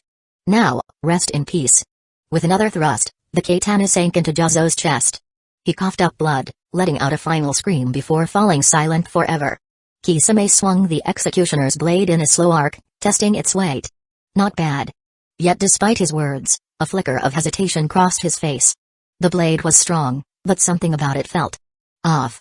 The executioner's blade won't give you what you truly seek. Let it go. A voice rang out. Kisame didn't flinch. He had protected comrades with his own hands. He had killed them with his own hands. He had watched as a kunoichi, one who had held a special regard for him, smiled as she died by his blade, saying she didn't blame him. Who could know the turmoil in his heart? His already fractured soul had long since twisted, giving him his own unique perspective on the shinobi world. I never expected to meet the infamous Kakuzu on the eve of my defection. Are you here to kill me or stop me? Hey hey hey. Kisame's laughter remained unchanged. Whether out of apathy or supreme confidence in his own strength, it was difficult to tell. Kakuzu formed a quick seal. A massive summoning scroll appeared, unrolling in midair. From within, a bandaged sword emerged. Sensing a familiar chakra, Seimata stirred. Its mouth opened slightly, and its spiked body twitched as if trying to break free from its bindings. Kakuzu flung the blade through the air. Kisame caught it effortlessly. Feeling the immediate resonance between himself and Seimata, Kisame's casual grin faded slightly. Kakuzu was right. This was the weapon meant for him. Who do you want me to kill? Kisame's shark-like teeth glinted as he spoke. Kakuzu chuckled. If there's anyone to kill, it's you. Nagato, have some fun with him. Nagato didn't hesitate. His hands came together, and in a flash, he launched himself at Kisame. Kisame remained unfazed. He had seen countless battles, he knew how to handle himself. Tiger, ox, monkey, rabbit, rat, boar, rooster, ox, horse, dog, tiger, snake, ox, monkey, rabbit. Water style, great waterfall jutsu. A torrential surge erupted, a tidal wave crashing forward with immense force. It roared through the battlefield, threatening to swallow Nagato whole. Nagato was taken aback. He had never encountered someone with such an overwhelming amount of chakra. This is beyond normal shinobi standards. A bead of sweat formed on his brow. Facing such a powerful water style, he couldn't afford hesitation. Earth style, earth flow river. Nagato slammed a hand to the ground. The earth convulsed and churned, a counterforce rising to meet the raging waters. The two jutsu clashed with an earth-shaking explosion, reshaping the very terrain around them. Trees, rivers, and land alike were swallowed in the violent upheaval. As the dust settled, Nagato and Kisame stood atop opposing ridges, staring each other down. Kisame let out another chuckle. Impressive, kid. Looks like I'll have to go all out. Even the legendary Rinnegan didn't seem to shake his confidence. Because he, Hoshigaki Kisame, feared nothing. Chapter 198, Kakuzu vs Kisame. Although earth-style techniques barely managed to counter Kisame's water style, his chakra reserves were simply too vast, perhaps even greater than Jiraiya's. He was a troublesome opponent. Defeating him might require using the power of these eyes. Nagato closed his Rinnegan as battle strategies quickly formed in his mind. However, just then, idiot. Nagato was forced to open his eyes and look behind him. Kakuzu-sama, I sincerely apologize. With my current chakra levels, this is the best I can do with earth style. Nagato said, feeling somewhat ashamed. But his words did nothing to change Kakuzu's stern expression. Kakuzu stepped forward, passing by Nagato without hesitation. Didn't Jiraiya teach you anything? A shinobi's only goal is to eliminate the enemy. Even if you hesitate to kill, at the very least, your objective should be to defeat them. You had a golden opportunity in front of you, and you wasted it on earth style. I'm utterly disappointed. Nagato scratched his red hair in frustration. Kakuzu-sama, then. What should I do? Stand back. I'll show you. As Kakuzu faced Kisame head-on, the latter's expression shifted slightly. How amusing. Kakuzu-sama, your name is legendary across the shinobi world. Perhaps in your eyes, everyone else is just trash. But don't get too cocky, you might end up biting your own tongue. A glint of intrigue flashed in Kisame's fish-like eyes. Whether he could defeat Kakuzu never even crossed his mind. Raised in the blood mist, he had been trained from childhood to be nothing more than a tool. No matter how formidable the enemy, fear was never an option. What irritated him was Kakuzu's arrogance, the way he spoke as if victory was already assured. Hey! Whether I bite my tongue or not, you'll find out soon enough. Hearing Kakuzu's calm response, Kisame didn't waste another word. His hands began forming seals at high speed. Facing someone like Kakuzu, he needed to start strong. Water style, water-severing wave. Rat, ox, snake, whoosh. Just as Kisame was forming seals, Kakuzu suddenly vanished with a body flicker jutsu, appearing directly in front of him. Kisame's already small pupils widened dramatically. Nani? Body flicker was a basic shinobi technique, almost everyone could use it. But mastering it to this degree was another matter entirely. Kakuzu had been alive for nearly 60 years, longer than most shinobi had been born. Even without focusing on it, his body flicker was still at an elite level. Against him, most people wouldn't even have time to react. Who said you could form seals? Kakuzu's fist lashed out. Instinctively, Kisame abandoned his jutsu, crossing his arms in front of his chest to block the blow. Boom. You blocked my punch. Not bad. Hearing Kakuzu's backhanded compliment, Kisame wasn't pleased. He immediately retreated, fingers flying through another series of seals. Rat, ox, monkey, tiger, Kakuzu was already on him again. A powerful kick flew toward him, forcing Kisame to dodge backward once more. Monkey, boar, rat, the exchange repeated itself over and over. After more than a dozen failed attempts at finishing a jutsu, Kisame's shark-like face twisted in frustration. Kakuzu? He wanted to say something, anything, but he couldn't find the words. Because he had just realized a serious flaw in himself. Back when he was a student in Hidden Mist Village's academy, he once tried shortening battle time by skipping hand seals altogether. His instructor caught him, slapped him so hard he spun 3 times, and scolded him for trying to take shortcuts. Shinobi had to master every step, one at a time. Cutting corners would never make him strong. That slap had left an unforgettable mark on Kisame. Ever since, he had focused on properly forming hand seals. The habit had followed him all the way into adulthood. He had thought that improving his hand seal speed would be enough to prevent interruptions. But he had underestimated Kakuzu. Kakuzu was too fast. Unless Kisame had hand speeds on par with Kakashi, he would never be able to finish a jutsu in front of him. Seeing Kisame's normally pale face darken like a bruised liver, Kakuzu chuckled. He had toyed with him enough. To be fair, Kisame was an exceptional talent. His chakra reserves alone, comparable to a tailed beast's, were beyond the reach of ordinary shinobi. To develop his water style to a level rivaling Senjudo Rama was no small feat either. Dragon's country could use someone like him. Kakuzu pointed to the same model lying on the ground. Pick it up. Treat it like a summon. Try establishing a connection with it. If you truly become a shark in the water, your power might increase by at least 50%. Hearing Kakuzu's words, Kisame hesitated for a moment before reaching for Seimada. But then, he paused and looked at Kakuzu with his beady little eyes. He could tell. Kakuzu hadn't even been fighting seriously. His grip on Seimada tightened, then relaxed. Kakuzu, there's a rumor going around. People say you're the strongest shinobi alive right now. I don't believe it, unless you can block my next attack. Kakuzu didn't respond.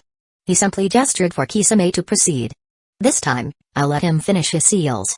Kisame didn't waste time. The moment his hand seals were completed, his cheeks puffed up like a balloon. Water style, great exploding water shockwave. Although it was just a standard water style technique, Kisame's version was in a league of its own. The sheer volume of water could submerge an entire hilltop. More than 10 minutes later, Kakuzu's left hand was drenched. The black tendrils of his earth grudge fear pulsed with a crimson glow, indicating one thing: he was full. The absorption had exceeded even the power of an 8-tailed beast bomb. As for Kisame, he sat heavily on the ground, exhausted. He had used every technique he had, yet it wasn't enough to deal with Kakuzu. But there wasn't a trace of fear on his face. He had seen death countless times. His hands were stained with blood. As the executioner of Hidden Mist Village, he had never once feared dying. Still, if he had to die, he would at least go out with dignity. Standing up, he bared his sharp teeth in a wide grin. Hey. I guess life as a rogue ninja really is tough. I didn't even make it out of the village before getting hunted down. But hey, if I'm going to die, being killed by you don't sound too bad. Come on then. Show me your true strength. Lifting Seimada, Kisame prepared himself. Even if he had no chance of winning, he would fight to the bitter end. Chapter 199, Kisame joins the team. Kakuzu had no interest in intercepting Kisame's final strike. To accomplish great things, the cooperation of others was essential. Kisame, your strength is invaluable to Ridden Hot Water Village. Join us. Kakuzu invited, his tone steady. However, Kisame showed no change in expression. Resting Seimada on his shoulder, he chuckled. That's a pretty insincere invitation. Kakuzu felt a twinge of frustration. Kisame wasn't wrong.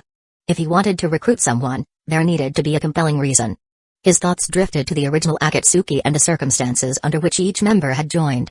Unlike the others, Kisame had no grand ambition. He had truly just been a rogue shinobi looking for a cause. Hidan and Kakuzu had joined for their faith and greed, respectively. Deidara and Sasori pursued art. Itachi had his mission as a double agent. Nagato sought his vision of peace, while Konan followed out of loyalty. Orochimaru had joined for the Rinnegan. Tobi and Black Zetsu had their own hidden agendas. Even Juzobiwa had his reasons. But Kisame? He had simply been a drifter in the underworld, dedicating himself wholeheartedly to an organization with no personal agenda beyond survival and purpose. Kakuzu sighed. I want to create a new world. I don't know exactly what it will look like when it's finished, but I do know this: it will end pointless conflicts and reduce unnecessary bloodshed among shinobi. Disputes will be settled through law, not endless war. To build such a world, I need strong allies. Will you join me? Kisame remained silent for a few moments, his sharp eyes studying Kakuzu. Then, a grin spread across his shark-like face. Sounds interesting. At least more interesting than staying in this village shrouded in blood, don't you think? Hey. His betrayal of Hidden Mist Village was rooted in disappointment. He was tired of shifting between protector and executioner, of living in the so-called bloody mist. Kakuzu offered a different path, one that intrigued him. Seeing Kisame's acceptance, Kakuzu allowed a rare smile to touch his lips. With Nagato here, he no longer minded forming a new Akatsuki, one that would reshape the world. With Kisame on their side, their plans in Hidden Mist Village would undergo some adjustments. When Kakuzu and Nagato set foot on the small islands surrounding Hidden Mist Village, the locals did not react with panic. After months of operating in the Land of Water, their names had spread. Initially, many shinobi had cursed them, and villagers had feared them. But as time passed, the people noticed something. Kakuzu and Nagato killed only shinobi, never harming civilians. This set them apart from the ruthless forces that had plagued the land. Kakuzu had already chosen his next target. Hazuki Mizuki, this is not coercion but a sincere invitation. Besides, this may be your clan's last chance. Whether you seize it or not is up to you. The middle-aged man before him remained silent. The Hazuki clan had survived since the Warring States period, reaching its peak under the rule of the second Mizukage, Hazuki Genjutsu. However, Genjutsu's reign had been short-lived. He perished alongside the second Tsuchikage. In the years that followed, the clan's influence dwindled. Despite possessing a powerful Kekkei Genkei, they had been targeted by the third Mizukage, who harbored deep hatred for bloodline clans. Though they had managed to secure a position within the 7 ninja swordsmen, their numbers had steadily declined. Now, only a dozen or so remained. Kakuzu's offer was clear: relocate, or face extinction. This wasn't an opportunity he was offering, it was an ultimatum. Relocating an entire clan was no small matter. Normally, such a decision required a collective vote, lengthy discussions, and negotiations with the ruling government. A nation wouldn't simply allow one of its most notable clans to leave without resistance. After 3 months of deliberation, the Hazuki clan made their decision: they would leave the Land of Water, provided Kakuzu ensured their safe passage. In a world bound by loyalty and deep-rooted connections, such a choice might seem extreme. But this was Hidden Mist Village, a village shaped by isolation and distrust. Here, bloodline clans had little attachment to their homeland, especially after years of persecution. Under the third Mizukage's rule, their fate had been uncertain at best and doomed at worst. Kakuzu did not press them further. Instead, he ordered Nagato to clear their path. With the Hazuki clan secured, Kakuzu turned to his next target, the Yuki clan. They were in an even more dire state. Their numbers had dwindled to just 2, a 70-year-old elder and his 13-year-old granddaughter, the last of their bloodline. The elder had already made up his mind to abandon their surname and let the girl live in anonymity, ensuring her survival in the shadows. Kakuzu's offer was generous. Not only would he guarantee their safety, but he would also provide them with a new home in the Land of Dragons. As for loyalty to Hidden Mist Village, Kakuzu scoffed at the very notion. That village had long since forsaken them. With these matters settled, Kakuzu considered dispatching Kisame to locate any other remaining bloodline clans in Hidden Mist Village. However, just as he was finalizing his next moves, an unexpected visitor arrived. After a brief moment of thought, Kakuzu decided to meet this person. Days later, the two sat across from each other. Kakuzu, now over 60, found himself looking at someone who appeared to be at least a decade older. Chapter 200, Hidden Leaf Village's Genin Genshai was a man who had survived since the Warring States period. Alongside the first Mizukage, Byakuran, he had founded Hidden Mist Village. His reputation in the village was one of great wisdom and experience. Having lived through the same era, there was no need for excessive pleasantries between him and Kakuzu. Genshai lifted his teacup and took a slow sip, his gaze resting on Kakuzu. His heart was filled with complex emotions. Despite being of the same age, their conditions were worlds apart. Kakuzu remained as vigorous as a young man, while Genshai was already well past his prime. However, for the sake of the village he had built with his own hands, there were things he could not abandon. Kakuzu, the reckless policies of the third Mizukage have left Hidden Mist Village in shambles. Now that you've avenged your grudge, it's time to put an end to this, don't you think? Genshai's tone was neither accusatory nor filled with resentment. He had no intention of making things difficult for Kakuzu. After all, despite Kakuzu's presence in Hidden Mist Village these past few months, not a single villager had been harmed by him. While the details had been handled personally by Nagato, Genshai did not believe that a young man like Nagato could have such a deep understanding of restraint. It was clear that Kakuzu had issued those orders. Since the man had shown mercy, it was possible to negotiate. Kakuzu contemplated for a moment before giving a straightforward reply. Fine. But the people I've taken with me, I won't be returning them. Sigh. Genshai let out a heavy sigh, his voice tinged with sorrow and regret. Yet, he did not argue. Perhaps he, too, sympathized with the plight of the bloodline limit clans. If he lacked even that bit of compassion, he would not have been regarded as a respected elder of Hidden Mist Village. As for that man, Mufu, we will find him soon. Everything will be thoroughly investigated. Kakuzu shrugged indifferently. That's your village's problem, not mine. However, curiosity got the better of him, and he asked, who will be your fourth Mizukage? Genshai remained silent. He had no intention of revealing more about Hidden Mist Village's affairs to Kakuzu. Seeing this, Kakuzu did not press further. He had initially assumed it would be Mei Trumani, but considering that she was only around 10 years old at the moment, that was unlikely. With that, the conversation between the two came to an end. While it seemed insignificant on the surface, this discussion symbolized Hidden Mist Village's acceptance of the departure of the Hazuki and Yuki clans. It also helped Kisame clear his identity. Kakuzu instructed Nagato to arrange for an orderly evacuation of the bloodline limit clans. Meanwhile, in another part of Hidden Mist Village, things were far from peaceful. Genshai's plan to depose the third Mizukage was not something that could be accomplished easily. He first needed to gather support from the other high-ranking officials of the village. Only with overwhelming backing could he take action. Despite Mufu losing some power within Hidden Mist Village, he was still the third Mizukage. As long as he had not reached an agreement with Hidden Leaf Village, the battle was far from over. A dense forest on the border between the Land of Fire and the Land of Water. A Hidden Leaf Village squad had unexpectedly encountered a Hidden Mist Village force. Unfortunately, luck was not on Hidden Leaf Village's side. They numbered only 5, Might Guy, Shiranui Gemma, Ebisu, and 2 Jonin, Arita Sanjiro and Shimura Sito. Their opponents, however, consisted of over 100 enemy ninja, including a significant number of Jonin. Unless Minato Namikaze arrived to rescue them, survival was nearly impossible. Realizing they were about to be encircled, Sito gritted his teeth and gave a ruthless order. You 3 brats, stay behind and hold them off. Sanjiro and I will retreat to report back. Hearing this, the future Black Flash Ebisu was the first to protest. Captain Sito, you're just sending us to die. Insolent fool. Sito roared and slapped Ebisu hard, sending him flying several meters. Ebisu. Might Guy immediately rushed to his side, helping him up. Sito didn't hesitate to use this moment to drive his point home. You 3 only obtained your Chunin ranks because you volunteered for the battlefield. Do you truly understand what it means to be a ninja? What it means to be on the battlefield? You think I'm abandoning you out of cowardice? You're wrong. For a ninja, for the battlefield, the most important thing is intelligence. A large Hidden Mist Village force is preparing to strike our headquarters. I must deliver this information, or the consequences will be disastrous. Your deaths here are for the sake of the village. Do you understand? 10 seconds. That was all the time Sito had to shout his reasoning at them. Then, without waiting for a response, he signaled to his companion. Sanjiro, we're leaving. Without hesitation, the 2 Jonin fled. Might Guy clenched his fists. He knew full well that his father was only a gain-in. Even with himself, Ebisu, and Genma, newly promoted Chunin, they had no chance against such overwhelming numbers. Despair was setting in. But then, a green blur streaked through the battlefield, positioning itself in front of Might Guy.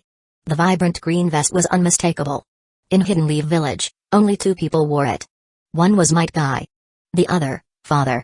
Might Guy gasped in shock. His emotions were complex. He was not overjoyed but instead felt a deep sorrow and even a bit of shame. Father, what are you doing here? You're just a gain-in.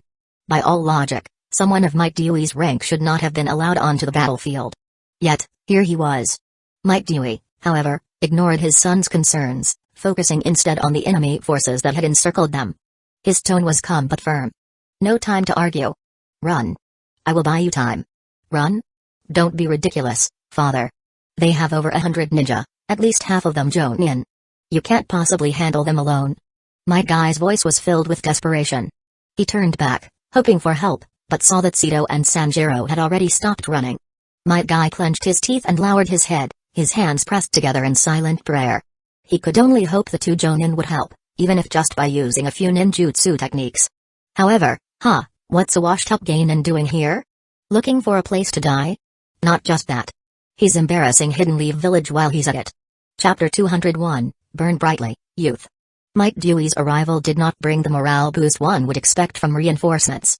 Instead, what greeted him were expressions of confusion and cold indifference. Shimura Sito and Arita Sanjiro had no intention of offering aid.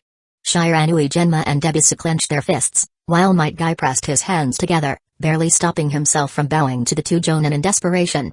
It's okay. Might Dewey's voice came from the front. His body was already radiating a green steam. I will open the 8th gate of death and buy you all time to retreat. Father. But that technique will. Self-restraint. Dewey raised his hands, crossing them in front of his chest. The moment those words left his lips, Might Guy's eyes suddenly welled up with tears. Memories of the past surged through his mind. His father, Might Dewey, had been nothing more than a geinin from the very beginning, forced to take on lowly physical labor just to scrape together a meager income. A single wave from a wealthy, overweight noblewoman could summon him like a servant, making him clean floors, run errands, and even search for lost pets, tasks that only fresh geinin accepted. Older ninja avoided such humiliations, but his father, well into his middle years, treated every mission like a treasure. When he failed, he even got on his knees, begging for another chance. As Guy neared graduation from the academy, these scenes deeply wounded his pride. He couldn't understand why his father was willing to endure such disgrace. Whenever he saw Dewey kneeling and pleading, he could only hide in the shadows, feeling nothing but shame. Once, Guy confided his frustration to his closest friend, Kakashi. But Kakashi had simply told him, "I think Might Dewey is the coolest ninja I've ever seen, because he works hard every day and never stops taking care of his son." That was the truth of the world. Not everyone was born a protagonist. Not everyone had a fate-defying destiny. Some people simply weren't meant to be shinobi. No matter how much effort they put in, there was no guarantee of success. But Might Dewey had kept fighting anyway, struggling to live, to improve, to push forward, even without recognition. That was the essence of his existence. Father. Tears streamed from Guy's eyes. At that moment, his father's figure looked more majestic than ever, greater than anyone else in the world. Dewey turned to his son and flashed his signature grin. True victory isn't about defeating strong enemies. It's about protecting what you hold dear. He raised his thumb in a final gesture to Guy. He would burn away every last drop of his life for this. Burn brightly, youth. Whoosh, whoosh, the green steam surrounding him suddenly transformed. Crimson flames of energy surged around Might Dewey like a roaring inferno. A tidal wave of raw power burst forth, pushing back over 100 mist ninja, leaving those of weaker constitution flung to the ground. Dad. Guy's anguished cry tore through the battlefield. He tried to rush forward, but Genma and Debisu held him back. Might Dewey never looked back. The red steam signified the irreversible loss of life. His blood and his very cells were incinerating with every passing second. The limits of his body shattered over and over. The eternal geinin was no more. Even if the Hokage himself stood before him now, he would be forced to acknowledge Dewey's strength. Guy's eyes rolled back, saliva dripping from his mouth, his hair whipping wildly in the heatwave of energy. Morning Peacock. For the first time since becoming a shinobi, Might Dewey engaged in a true battle to the death. His movements were awkward, his techniques unrefined. Yet, when he threw a single punch, boom! The earth shattered. Rocks exploded in every direction. A towering cloud of dust and debris engulfed the forest, the force of the blow rivaling the detonation of a massive bomb. Several minutes later, Shimorisido and Arita Sanjiro were drenched in sweat. Did he do it? I don't know. But it's been quiet for a while now. The two men hesitantly crawled out from the underbrush, inching toward the battlefield. When they arrived at the scene, they were left utterly speechless. Over 100 mist ninja lay scattered across the ground. Severed limbs and mangled bodies littered the area. Some were still alive but barely breathing, their lives hanging by a thread. At the center of it all, Might Dewey lay motionless. Guy and his comrades knelt beside him, tears streaming down their faces. Father. Guy's voice broke as he wept uncontrollably. Dewey was too weak to speak, his life slipping away with every heartbeat.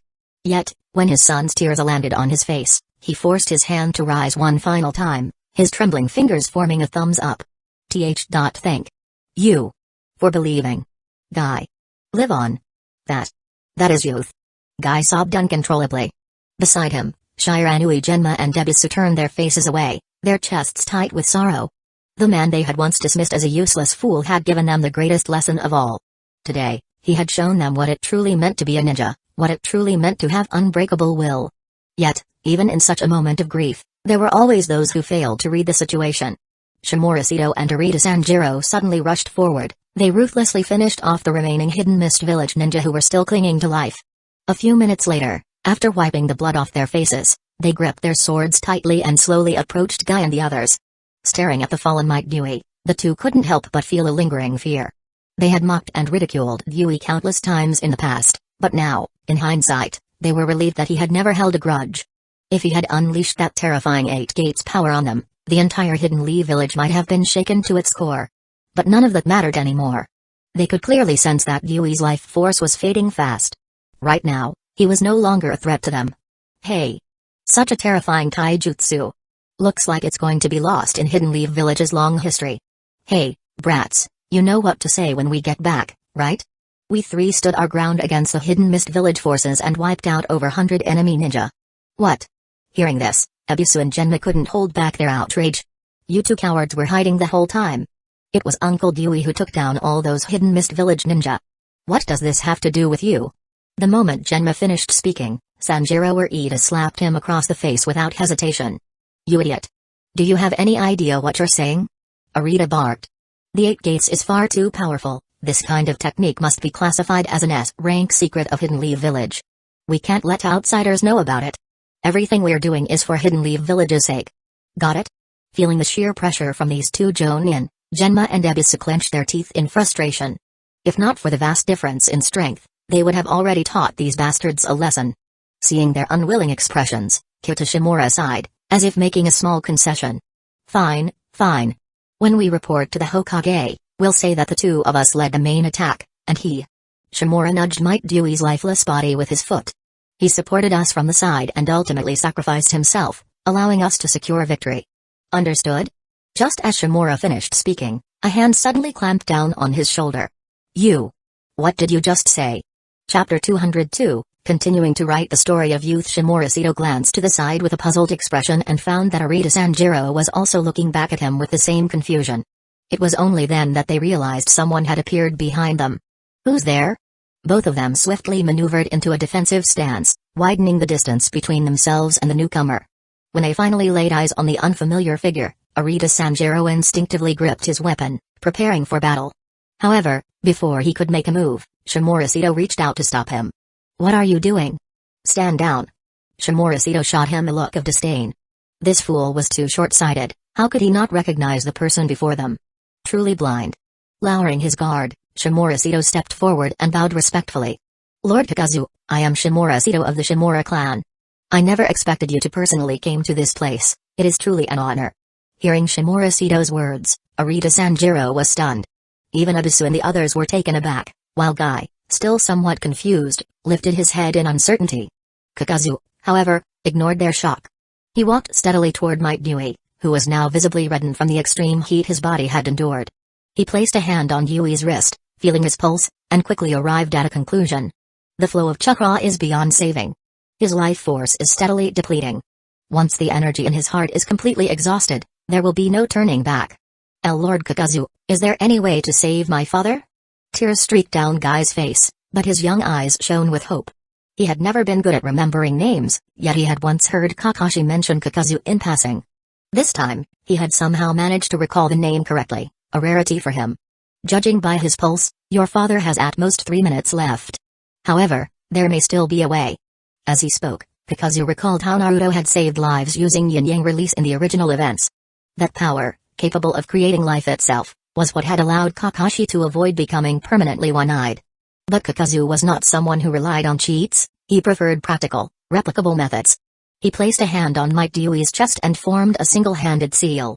8 trigram seal, activate. Dark seals spread across Dewey's chest, temporarily suppressing the last remnants of chakra still circulating through his heart. This measure would, at the very least, slow down the progression of his death. Based on his pulse, Dewey originally had only 3 minutes left.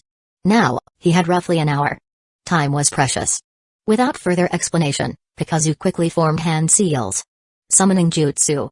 With a burst of smoke from a summoning scroll, a large metal case appeared before him. This was one of Kakuzu's prized possessions, worth tens of millions. He unlatched the case, revealing an assortment of medical tools neatly arranged inside.